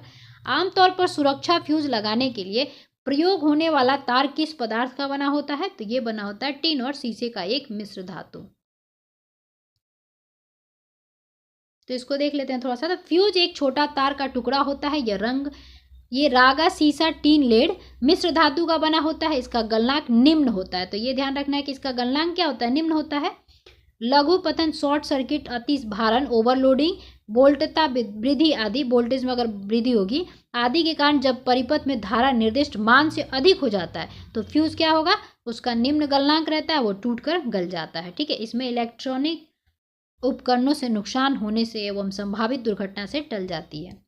अगला है निम्न में से कौन सा ऊष्मा का सबसे अधिक कुचालक है? तो ये पारा है, ऊष्मा का सबसे अधिक कुचालक। ठीक है, अब यहाँ पे देख लेते हैं। तो कोई भी ऐसा पदार्थ जिससे विद्युत धारा या ऊष्मा प्रवाहित ना हो तो उसे हम क्या कहेंगे, कुचालक कहेंगे।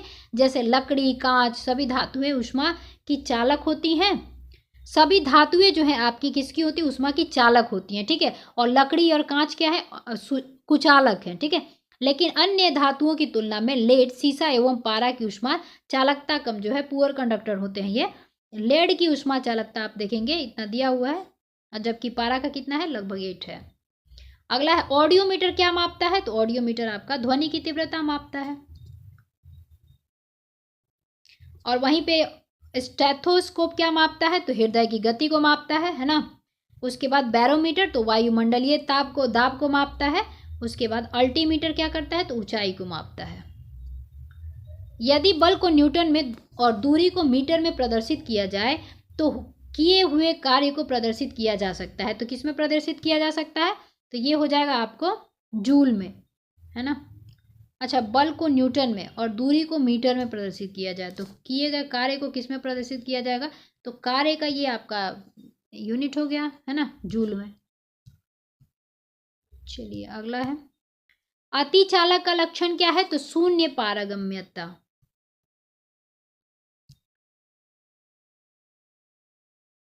अब ये किसने बताया था? देख लीजिए 1911 में डच भौतिक वैज्ञानिक जो थे H.K. ओनेस, है ना, इन्होंने प्रतिरोध पर ताप के प्रभाव का अध्ययन किया और उन्होंने ही ये सब जो है डिटेल दिया था कि प्रतिरोध जो है शून्य हो जाता है। चलिए अगला प्रश्न है गर्म करने पर एक अर्धचालक का प्रतिरोध क्या होगा, घटेगा या बढ़ेगा? तो गर्म किया जाएगा तो उसका जो है घट जाएगा। प्रतिरोध की बात की जा रही है। अगला प्रश्न है सौर भट्टी में प्रयुक्त होता है। सौर भट्टी में क्या उपयुक्त किया जाता है? तो अवतल दर्पण को, दर्पण की बात की जा रही है यहाँ पे। अगला प्रश्न है सौरमंडल का सबसे चमकदार ग्रह कौन सा होता है? तो ये शुक्र होता है। ध्यान रखिएगा शुक्र जो है उस पर एटमॉस्फेयर पाया जाता है और ये भी लगभग पृथ्वी की तरह ही 25 डिग्री से जो है झुका हुआ है। ठीक है, और शुक्र जो है आकार और घनत्व के हिसाब से देखने में पृथ्वी के समान ही दिखता है, तो इसको पृथ्वी का जुड़वा बहन भी कहा जाता है और सबसे चमकदार ग्रह भी कहा जाता है और सबसे गर्म ग्रह भी कहा जाता है। साथ में इसे मॉर्निंग स्टार, इवनिंग स्टार भी कहा जाता है। तो ध्यान रखिएगा ये सब चीज़ें। और सूर्य से ये कितने नंबर पे आता है? तो आप पहले सूर्य हो जाएगा, फिर बुध, फिर शुक्र आपका, फिर पृथ्वी। तो याद रखिएगा पृथ्वी से नज़दीक का ग्रह भी ये कौन सा है? शुक्र है आपका, है ना। उसके बाद आप देखेंगे शुक्र कितने नंबर पे आ गया? दूसरे नंबर पे आ गया। ठीक है, ये सब चीज़ें जो है शुक्र के बारे में थोड़े से डिटेल है, याद रखिएगा। और बुध और शुक्र क्या है? वलय मुक्त हैं, यानी कि इनकी वलय नहीं देखने को मिलती है। ठीक है, और शुक्र और वरुण क्या है? ये उल्टी दिशा में जो है गति करते हैं बाकी ग्रहों से। ये पश्चिम से पूर्व जो है आपका, पूर्व से पश्चिम जो है आपके गति करते हैं। ठीक है, बाकी कैसे करते हैं? तो पश्चिम से पूर्व।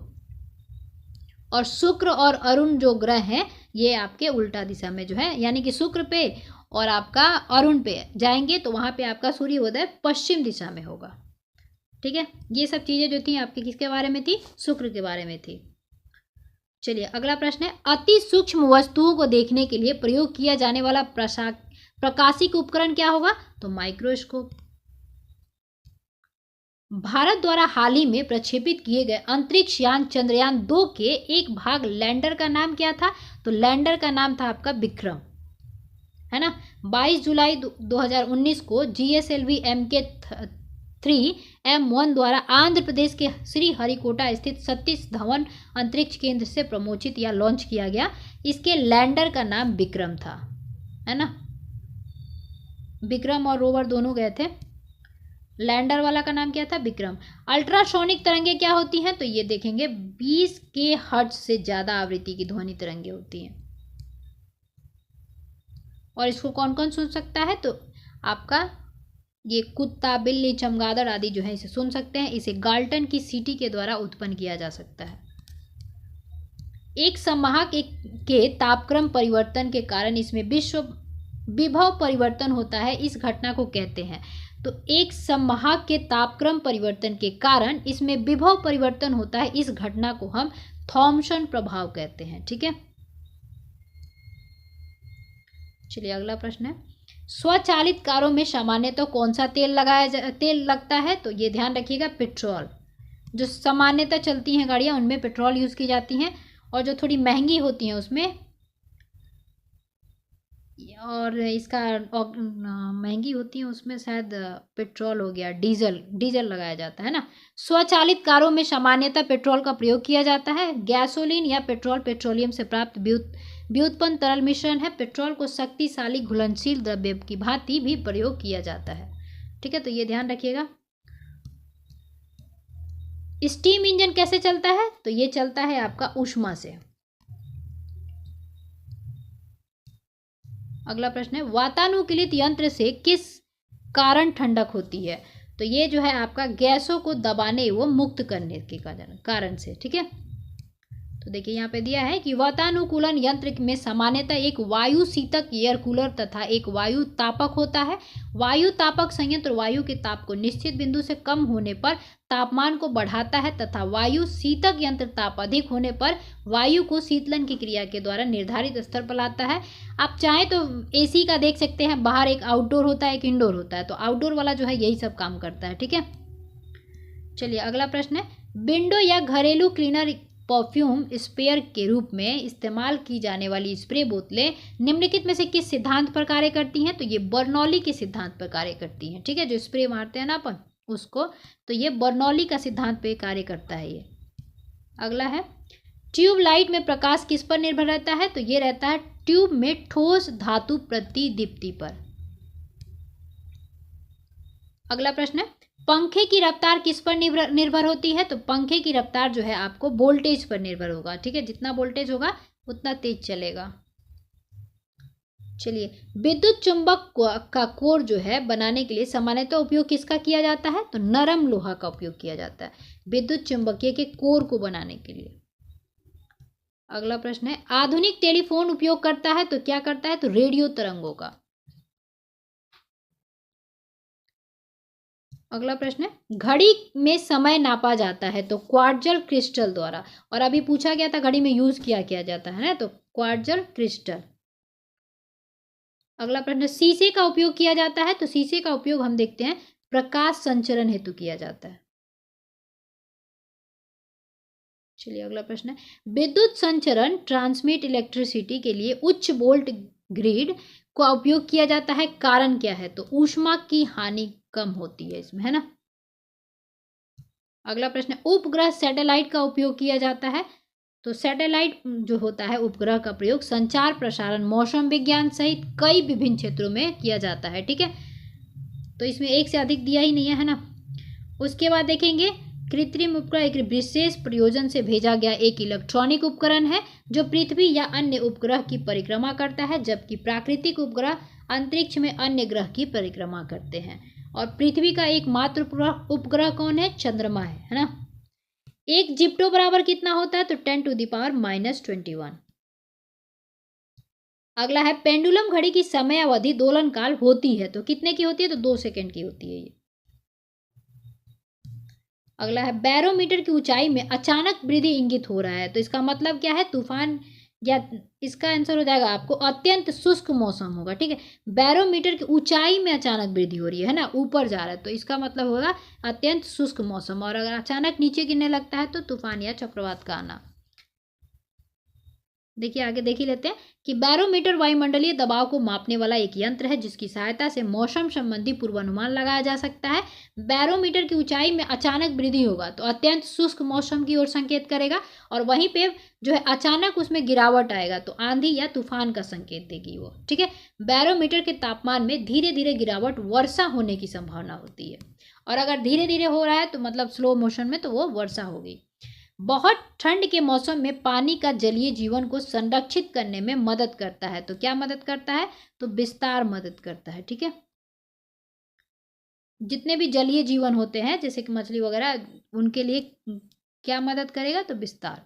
अब ये कैसे? तो देखिए, बहुत ठंडे के मौसम में पानी का विस्तार जलीय जीवन को संरक्षित करने में मदद करता है। ठंड के मौसम में जब तापमान गिरता है तब किसी तालाब या जलीय क्षेत्र की ऊपरी परत काफी सघन हो जाती है तथा यह जलीय क्षेत्र के तल तक सिकुड़ती जाती है। तालाब के जल परिसंचरण तब तक चलता रहता है जब तक कि तालाब का पूरा पानी 4 डिग्री सेल्सियस पर अधिकतम घनत्व तक नहीं पहुंच जाता है ना। अधिकतम घनत्व कितना होता है? 4 डिग्री सेल्सियस। इस प्रकार ठंड के मौसम में पानी के में ऊपरी सतह के जम जाने के बावजूद तलीय क्षेत्र जल का तापमान 4 डिग्री सेल्सियस ही बना रहता है। तो बर्फ के नीचे भी मछलियां वगैरह जो है जिंदा रहती हैं इन्हीं की वजह से। ठीक है, अगला प्रश्न, निम्नलिखित में से ग्रीन हाउस गैस है तो इसमें क्या हो जाएगा? उपयुक्त में से एक से अधिक। कार्बन डाइऑक्साइड, मीथेन, ये सब सभी है ना। ग्रीन हाउस गैसें पृथ्वी के वायुमंडल में मौजूद वे गैसें हैं जो पृथ्वी से परावर्तित होने वाली विकिरणों को रोककर वायुमंडल को और गर्म कर देती हैं। कुछ प्रमुख ग्रीन हाउस गैसें हैं जैसे कि carbon dioxide, methane, nitrous oxide, जल वाष्प, हाइड्रोफ्लोरोकार्बन और ओजोन है। ठीक है, अगला प्रश्न है, नाई की दुकान में 2 समतल दर्पण रखे जाते हैं। क्यों रखे जाते हैं? कैसे रखे जाते हैं? ये तो एक दूसरे के समानांतर, तभी आप आगे और पीछे का जो हेयर कटिंग वगैरह करवाते हैं तो देख पाते हैं ना। चलिए अगला प्रश्न है, बिल्ली के सुनने की आवृत्ति विस्तार है। तो अभी हमने देखा ही कि वो क्या है, अल्ट्रासोनिक जो साउंड है उसको वो सुन पाती है, तो इसका आंसर हो जाएगा आपको सी, है ना। चलिए देख लेते हैं इसका। जैसे देखिए, श्रव्य तरंगे क्या होती हैं? तो 20 हर्ट्ज से 20,000 हर्ट्ज जो मानों के लिए है। अश्रव्य तरंगे क्या होती हैं? 20 हर्ट्ज से भी कम। और पराश्रव्य क्या होती हैं? तो 20 हर्ट्ज से 20 किलो हर्ट्ज तक, है ना। डॉल्फिन, चमगादड़ जैसे जंतु पराध्वनिक उत्पन्न करते हैं। अच्छा, इको कौन उत्पन्न करता है? तो डॉल्फिन, चमगादड़। और बिल्ली के लिए ये देखेंगे आप 45 हर्ट्ज से 64 किलो हर्ट्ज तक जो है वो सुन पाती है। चलिए अगला प्रश्न है, पृथ्वी के चुंबकीय क्षेत्र में रखे गए दंड बार चुंबक जिसका उत्तरी ध्रुव भौगोलिक उत्तर दिशा की ओर स्थित है के चारों उदासीन बिंदुओं की संख्या होती है। कितनी संख्या होती है? 2 होती है। तो उत्तरी ध्रुव भौगोलिक उत्तर दिशा की ओर स्थित है कि चारों ओर उदासीन बिंदुओं की संख्या 2 होती है। ठीक है, अगला प्रश्न है, बड़े बड़े शोरूम में आप देखते हैं और डिपार्टमेंटल स्टोर में इस्तेमाल किए जाने वाले विजिलेंस दर्पण होता है। तो ये क्या होता है? उत्तल दर्पण होता है। जो विजिलेंस होता है जैसे कि कैमरे वगैरह में देख पाते हैं, तो उत्तल लेंस ये होता है कि बहुत सी थिंग्स को जो है वो समेकित करके छोटे से चीज़ों में दिखा देता है ना, तो इसीलिए वहाँ पे उत्तल दर्पण को यूज़ किया जाता है। और गाड़ी के पीछे देखने के लिए जो शीशा लगाया जाता है उसमें भी उत्तल दर्पण यूज़ किया जाता है, क्योंकि आगे आप चला रहे हैं तो पीछे देख नहीं सकते, लेकिन पीछे की बहुत सी चीज़ें आपको छोटी सी शीशे में दिख जाती है ना, उत्तल दर्पण। एक सुचालक को दूसरे चार्ज किए गए सुचालक से पास लाकर बिना संपर्क बनाए चार्ज करने की प्रक्रिया क्या कहलाती है? तो ये कहलाएगी प्रेरण। बिना पास लाए ही आपका चार्ज हो जाएगा, उसको क्या कहेंगे? प्रेरण कहेंगे। ठंडक के दिनों में लोहे के गुटके और लकड़ी के गुटकों को प्रातःकाल छुए तो लोहे का गुटका ज्यादा ठंडा लगता है। क्यों? तो इसलिए क्योंकि ऊष्मा का सुचालन उसमें ज्यादा होगा, है ना। तो ये हो जाएगा, लकड़ी की तुलना में लोहा ऊष्मा का अच्छा चालक है, इसीलिए। एक पंखा गर्मी के मौसम में आराम की अनुभूति पैदा करता है। क्यों? तो ये होता है कि हमारा पसीना जो है तेजी से वाष्पित हो जाता है। कमरे में रखा रेफ्रिजरेटर का दरवाजा खोलकर आप क्या कर सकते हैं? तो कमरे को जो है कुछ जैसे ही छोड़ेंगे तो वो क्या होगा? गर्म हो जाएगा। ठीक है, यदि रेफ्रिजरेटर के दरवाजे कुछ घंटों के लिए खुले छोड़ दिया जाए तो कमरे का तापमान क्या होगा? बढ़ जाएगा, है ना। चलिए अगला प्रश्न है, निम्नलिखित में से गलत कथन का चयन करना है कि कौन सा जो है आपका गलत है। तो ये सी जो है ऑप्शन, जैसे कि ये देखेंगे ये वाला गलत दिया हुआ है, ठीक है। तो जो सही दिया है उसको देख लेते हैं। तो कपास गर्मियों में कपड़े के रूप में उपयोग के लिए उपयुक्त है क्योंकि यह नमी को अवशोषित करता है, ठीक है। उसके बाद देखेंगे सीढ़ी बनाने के लिए पॉलीकार्बोनेट का उपयोग किया जाता है। उसके बाद टेफ्लॉन का उपयोग क्या किया जाता है, तो नॉन स्टिक रसोई के जो बर्तन होते हैं उनके लिए यूज़ किया जाता है टेफ्लॉन का। टेफ्लॉन की कोटिंग की जाती है। अब यहाँ पे वो जो गलत था, क्यों गलत था, तो एक्रेलिक जो है कृत्रिम ऊन कहा जाता है, रेयॉन को सामान्यतः कृत्रिम रेशम कहा जाता है। अगला प्रश्न है, दो उत्तरोत्तर श्रृंग अथवा दो उत्तरोत्तर गर्त के बीच की दूरी को हम क्या कहते हैं, तो तरंग दैर्घ्य कहते हैं।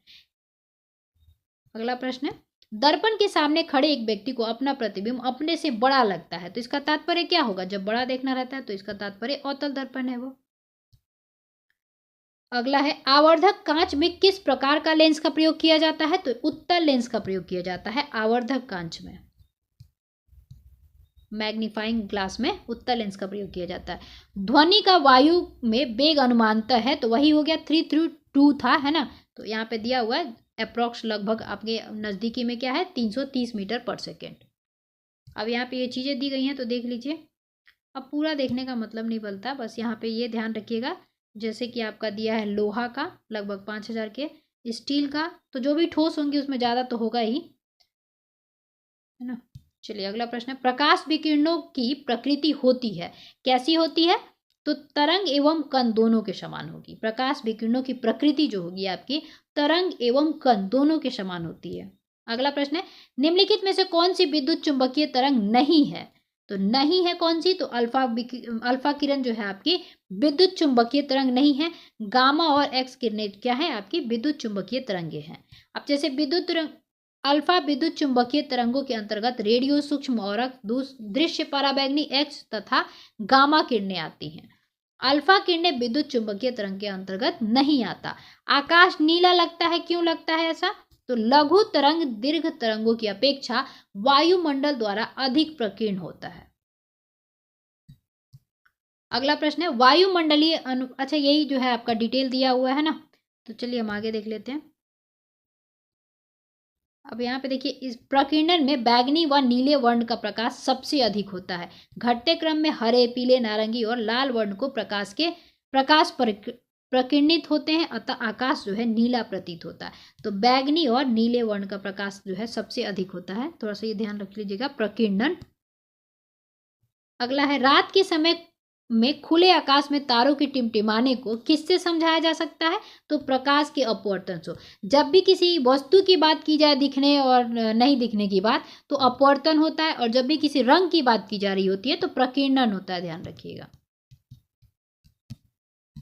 चलिए वही है, पानी का घनत्व अधिकतम कितना होता है, तो अभी जस्ट हमने देखा ही 4 डिग्री सेल्सियस, और उसका आयतन वहां पे कितना होगा, न्यूनतम होगा। 50 डिग्री सेल्सियस है आपका का मान फ़ारेनहाइट स्केल में कितना हो जाएगा, तो ये अभी हमने देखा ही था, फॉर्मूला है ना, C/100 बराबर F माइनस 32/180 कर देंगे, बिठा देंगे तो आपका आ जाएगा 122 डिग्री फ़ारेनहाइट।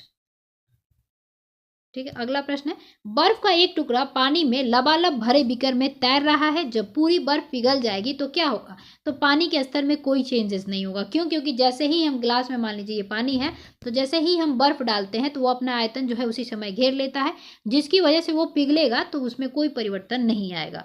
तो इसका क्या होगा, जल स्तर नहीं बदलेगा। और वहीं मिट्टी के तेल में अगर बर्फ को डाला जाएगा तो वो पिघलेगा, तो क्या होगा, तो गिरेगा ऊपर।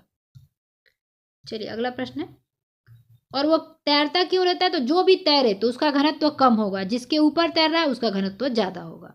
वर्षा की बूंद की गोलाकार आकृति का कारण क्या है, तो ये आपका पृष्ठ तनाव की वजह से, है ना।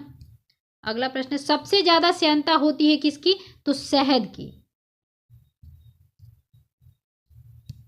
अब यहाँ पे दे दिया है कि शहद की सबसे ज्यादा, उसके बाद खून की, उसके बाद जल, उसके बाद वायु की। महासागर में ऊंची जल तरंगे कैसे आती हैं, तो ये आती हैं चंद्रमा से, है ना। तो ये देख लीजिए, महासागर में ऊंची जल तरंगे चंद्रमा के गुरुत्वाकर्षण बल की परिणाम है। चंद्रमा पृथ्वी से सूर्य की तुलना में नजदीक है, उसके आकर्षण बल के कारण समुद्र की तरंगें ऊपर उठती हैं। सूर्य के द्वारा लगने वाला आकर्षण बल उतना प्रभावी नहीं होता, अतः सूर्य द्वारा जल तरंगें चंद्रमा की तुलना में अधिक ऊपर नहीं उठ पाती हैं।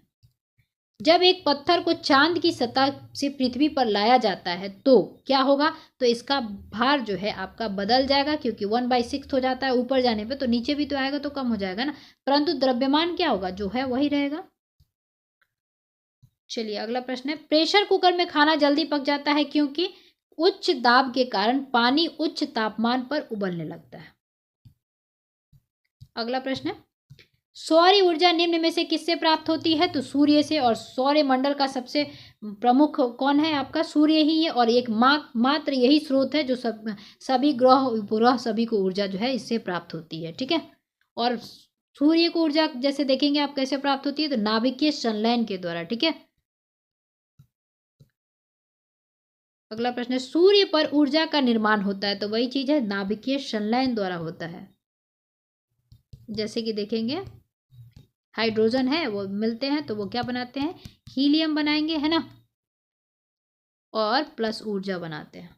चलिए अगला प्रश्न है, प्रथम भारतीय उपग्रह आर्यभट्ट कब छोड़ा गया था, तो ये 19 अप्रैल 1975 को छोड़ा गया था। वर्ष दीर्घतम कब होगा, तो सबसे जो पीछे होगा प्लूटो पर, है ना, प्लूटो का वर्ष दीर्घतम होता है जिसका कक्षीय परिक्रमण काल लगभग 248 पृथ्वी वर्ष होता है। विद्युत चुंबकीय तरंगों का वेग होता है, तो ये कितना होता है, तो 3 × 10⁸ मीटर पर सेकेंड, है ना। चलिए अगला, एसी करंट को कैसे उत्पन्न करते हैं, तो ये है डायनेमो द्वारा। धारा घनत्व होता है, क्या होता है, तो एक सदिश राशि, हमने देखा ही था ऊपर। किसी एकांक अनुप्रस्थ परिच्छेद क्षेत्रफल से प्रवाहित धारा को हम धारा घनत्व कहते हैं, यह एक सदिश राशि है। ठीक है, इसका ऐसा ही मात्रक भी दिया हुआ है। अगला प्रश्न है, प्रकाश की गति निम्न में से किस माध्यम से न्यूनतम होगी, तो प्रकाश की गति सबसे ज्यादा किस में होगी, तो निर्वात में। यहाँ पे न्यूनतम पूछा गया है तो कांच और शीशा, ये रिपीट किया गया है प्रश्न, है ना। चलिए अगला प्रश्न है, सूर्य के प्रकाश का धरती की सतह पर पहुंचने पर लगने वाला समय जो है कितना है, तो 8 मिनट 16 सेकेंड, है ना, तो अप्रोक्स में जो दिया था वही आंसर हो जाएगा। सूर्य का प्रकाश पृथ्वी पर पहुंचता है तो 8 मिनट 16 सेकेंड के बीच में, और सूर्य और पृथ्वी के बीच कितनी दूरी है, तो ध्यान रखिएगा औसत दूरी बताई जा रही है यहाँ पे 14.96 करोड़ वर्ष, करोड़ किलोमीटर। ठीक है, इतनी जो है औसत दूरियां हैं पृथ्वी और सूर्य के बीच में।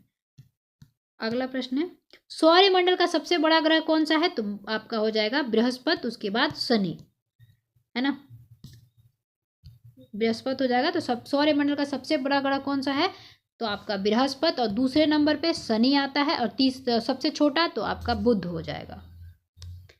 आगे प्रश्न, निम्न में से कौन सी धातु रोशनी के बल्बों में फिलामेंट के रूप में प्रयोग होती है, तो ये होता है टंगस्टन, है ना। अगला प्रश्न, निम्न में से कौन सी धातु अर्धचालक के रूप में ट्रांजिस्टर में प्रयोग होती है, तो ये हो जाएगा जर्मेनियम, सेमीकंडक्टर के रूप में जर्मेनियम, है ना।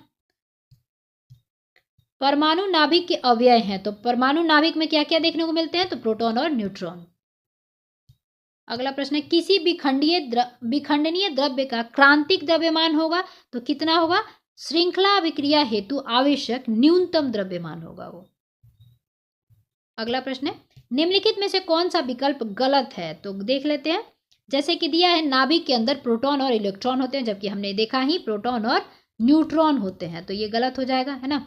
बाकी इलेक्ट्रॉन ऋण आवेशित होते हैं तथा इनका द्रव्यमान नगण्य होता है। परमाणु संख्या एक तत्व के परमाणु में प्रोटॉनों की संख्या है। समस्थानिक परमाणु ईंधन के रूप में चिकित्सा के क्षेत्र में कार्बन डेटिंग आदि में भी उपयोग किया जाता है, तो आंसर क्या हो जाएगा, ए। चलिए अगला प्रश्न है, निम्नलिखित में से कौन वैकल्पिक ऊर्जा का सबसे बड़ा भंडार है, तो सौर ऊर्जा से बड़ा ऊर्जा का क्या हो सकता है वैकल्पिक, है ना। परमाणु बम का सिद्धांत आधारित है, तो परमाणु बम का सिद्धांत जो है नाभिकीय विखंडन पर आधारित होता है। ठीक है, इसमें क्या होता है ना कि भारी परमाणु वाले तत्वों का काम कम परमाणु वाले तत्वों में टूटना, है ना, उसे विखंडन कहते हैं, और विखंडन जब होगा तो उसके परिणाम स्वरूप ऊर्जा उत्पन्न होती है। हाइड्रोजन बम किस पे काम करता है, तो ये करता है आपका अनियंत्रित संलयन प्रतिक्रिया पे, ठीक है। तो जब भी हाइड्रोजन की बात की जाएगी तो संलयन की बात की जाती है, ठीक है। और यहाँ पे देखिए जब भी परमाणु की बात की जाएगी आपकी तो ये विखंडन की बात होगी, ये ध्यान रख लीजिएगा। बस इसमें थोड़ा सा ये जरूर याद रखना है कि अनियंत्रित संलयन प्रतिक्रिया। अगला प्रश्न है वायु में कौन सी नोबेल गैस नहीं है, तो ये रेडॉन है, ठीक है। रेडॉन जो है भूकंप के समय आपको देखने को मिलेगी और रेडॉन जो है पृथ्वी पर नहीं पाई जाती है। रेडॉन अक्रिय गैस होता है, वायु में नहीं पाई जाती, ठीक है। और भी अक्रिय गैस हैं जैसे कि हीलियम, नियॉन, ऑर्गन पाया जाता है पृथ्वी पर, है ना। अगला है जो कि देखिए हीलियम, ऑर्गन, नियॉन ये सब वायु में पाए जाएंगे, लेकिन ये भी प्रश्न बनता है कि कौन सी जो है गैस आपको नहीं वायु में पाई जाती है, तो रेडॉन। भूकंप के समय जो है इसी की मात्रा जब बढ़ती है तो भूकंप लेखी जो यंत्र होता है वो बताता है, ठीक है। अगला प्रश्न दिया है बिजली की खपत का बिल किसके मापन के पर आधारित होता है, तो किसके मापन पर आधारित होगा, वॉट पे। अगला प्रश्न निम्नलिखित में से भारी धातु है, तो सबसे भारी धातु कौन सा हो जाएगा, यूरेनियम, है ना। इसका परमाणु संख्या जो है आपका कितना है 92 और परमाणु भार 238 है। इनसेट 2A कब छोड़ा गया था, तो ये 10 जुलाई 1992 को छोड़ा गया था। अगला प्रश्न है एक प्रिंटर की गुणवत्ता किससे निर्धारित की जाती है, तो बिंदु प्रति इंच के द्वारा जो है प्रिंटर की गुणवत्ता को निर्धारित किया जाता है, यानी कि डॉट्स पर इंच पे। अगला है प्रयोगशाला में विकसित हीरे के संदर्भ में हीरे के बीज के रूप में किसका उपयोग किया जाता है, तो ग्रेफाइट का। अगला प्रश्न है बुलेट प्रूफ जैकेट बनाने के लिए उपयोग किए जाने वाला फाइबर क्या है, तो ये केवलर कहलाता है ना। अगला है HMX का पूर्ण रूप क्या है ना, तो इसका है आपका हर मैजेस्टिस एक्सप्लोसिव, है ना, एक्सक्लूसिव। तो ये देख लीजिएगा इसका केवल एक हो जाएगा, अभी दिया होगा डिटेल में, है ना, दिया है HMX, है ना, ऑक्टोजन हाई मेल्टिंग एक्सप्लोसिव का संक्षिप्त रूप है। इसे ऑक्टोजन और साइक्ला टेट्रा मिथिलीन टेट्रा निट्रामाइन के नाम से भी जाना जाता है, ठीक है। ये कैसा है, तो ये एक रंगहीन ठोस पदार्थ है, तो ये देख लीजिएगा रॉकेट ईंधन में इसका उपयोग किया जाता है। अगला है निम्न में से कौन सी कंप्यूटर भाषाएं हैं, तो सभी आपकी जैसे पाइथन, जावा, स्किलर, कोबरा ये सभी क्या है, भाषाएं हैं कंप्यूटर में। अगला है हाल ही में समाचारों में देखी गई चैट जीपीटी में जीपीटी का पूर्ण रूप क्या है, तो चैट जीपीटी का पूर्ण रूप है जेनरेटिव प्री ट्रेन ट्रांसफर, है ना। तो ये देखिए किसका चैटबॉट है, तो चैट जीपीटी जो है एक कृत्रिम बुद्धि चैटबॉट है जिसे 2022 में सैन फ्रांसिस्को स्थित एआई अनुसंधान कंपनी ने जो है ओपन एआई के द्वारा विकसित किया गया है, ठीक है, ये ध्यान रखिएगा। अगला है निम्नलिखित में से कौन सा एक कंप्यूटर की भाषा नहीं है बताना है, तो फास्ट जैसी कोई भाषा नहीं होती है, C++ ये सब होते हैं। निम्नलिखित में से कौन सी तकनीकें 5G मोबाइल संचार नेटवर्क द्वारा सक्षम की जाएंगी, तो internet of things, edge computing, network slicing ये सभी जो है आपकी की जाएंगी। तो ये क्या हो जाएगा, उपयुक्त सभी आपके आंसर हो जाएंगे, यानी कि 1, 2, 3, ठीक है। अगला प्रश्न है लिस्ट 1 है, लिस्ट 2 है, इसको मिलान करना है, तो चलिए देख लेते हैं। जैसे कि दिया है कैसिनो ह्यूजेस, है ना, ये किसका हो जाएगा आपको, तो ये हो जाएगा शनि का। जूनो किसका है, तो बृहस्पति का हो जाएगा। आर्टेमिस क्या है, तो ये मानव अंतरिक्ष उड़ान चंद्रमा से मंगल ग्रह तक के लिए, ठीक है। और वेरिटास क्या है, तो शुक्र से रिलेटेड है। अब यहाँ पे देखिए वही चीज दिया गया है, कैसिनो ह्यूजेस जो है आपका एक अंतरिक्ष यान है, मिशन है जो 2004 से शनि और उसके वलय का अध्ययन कर रहा है। जूनो एक अंतरिक्ष यान है जिसको वर्ष 2011 में बृहस्पति ग्रह के अध्ययन के लिए लॉन्च किया गया था, जूनो को, ठीक है। उसके बाद देखेंगे आर्टेमिस क्या है, तो नासा का मानव रहित मिशन है। ये किसका है, नासा का है आर्टेमिस। उसके बाद 16 नवंबर 2022 को नासा ने मानव रहित चंद्रमा मिशन आर्टेमिस को लॉन्च किया था। वेरिटास क्या है, तो वेरिटास देखेंगे नासा का शुक्र ग्रह के अध्ययन के लिए नवीन मिशन है, जो कि आपको देखेंगे इसका वर्ष है 2028 से 2030 के मध्य। तो ये अभी भी एग्जाम में पूछा जा सकता है वेरिटास, ठीक है। ये किससे रिलेटेड है, तो शुक्र ग्रह के अध्ययन से। तो चलिए यहाँ पे जो है भौतिक विज्ञान से जितने भी प्रश्न पूछे गए थे सारे हमने कर लिए। तो अगले वीडियो में हम देखेंगे केमिस्ट्री और आपका जो भी साइंस से और भी बच्चे होंगे उनको हम देख लेंगे, ठीक है। तो चलिए मिलते हैं अगले वीडियो में, तब तक के लिए जय हिंद।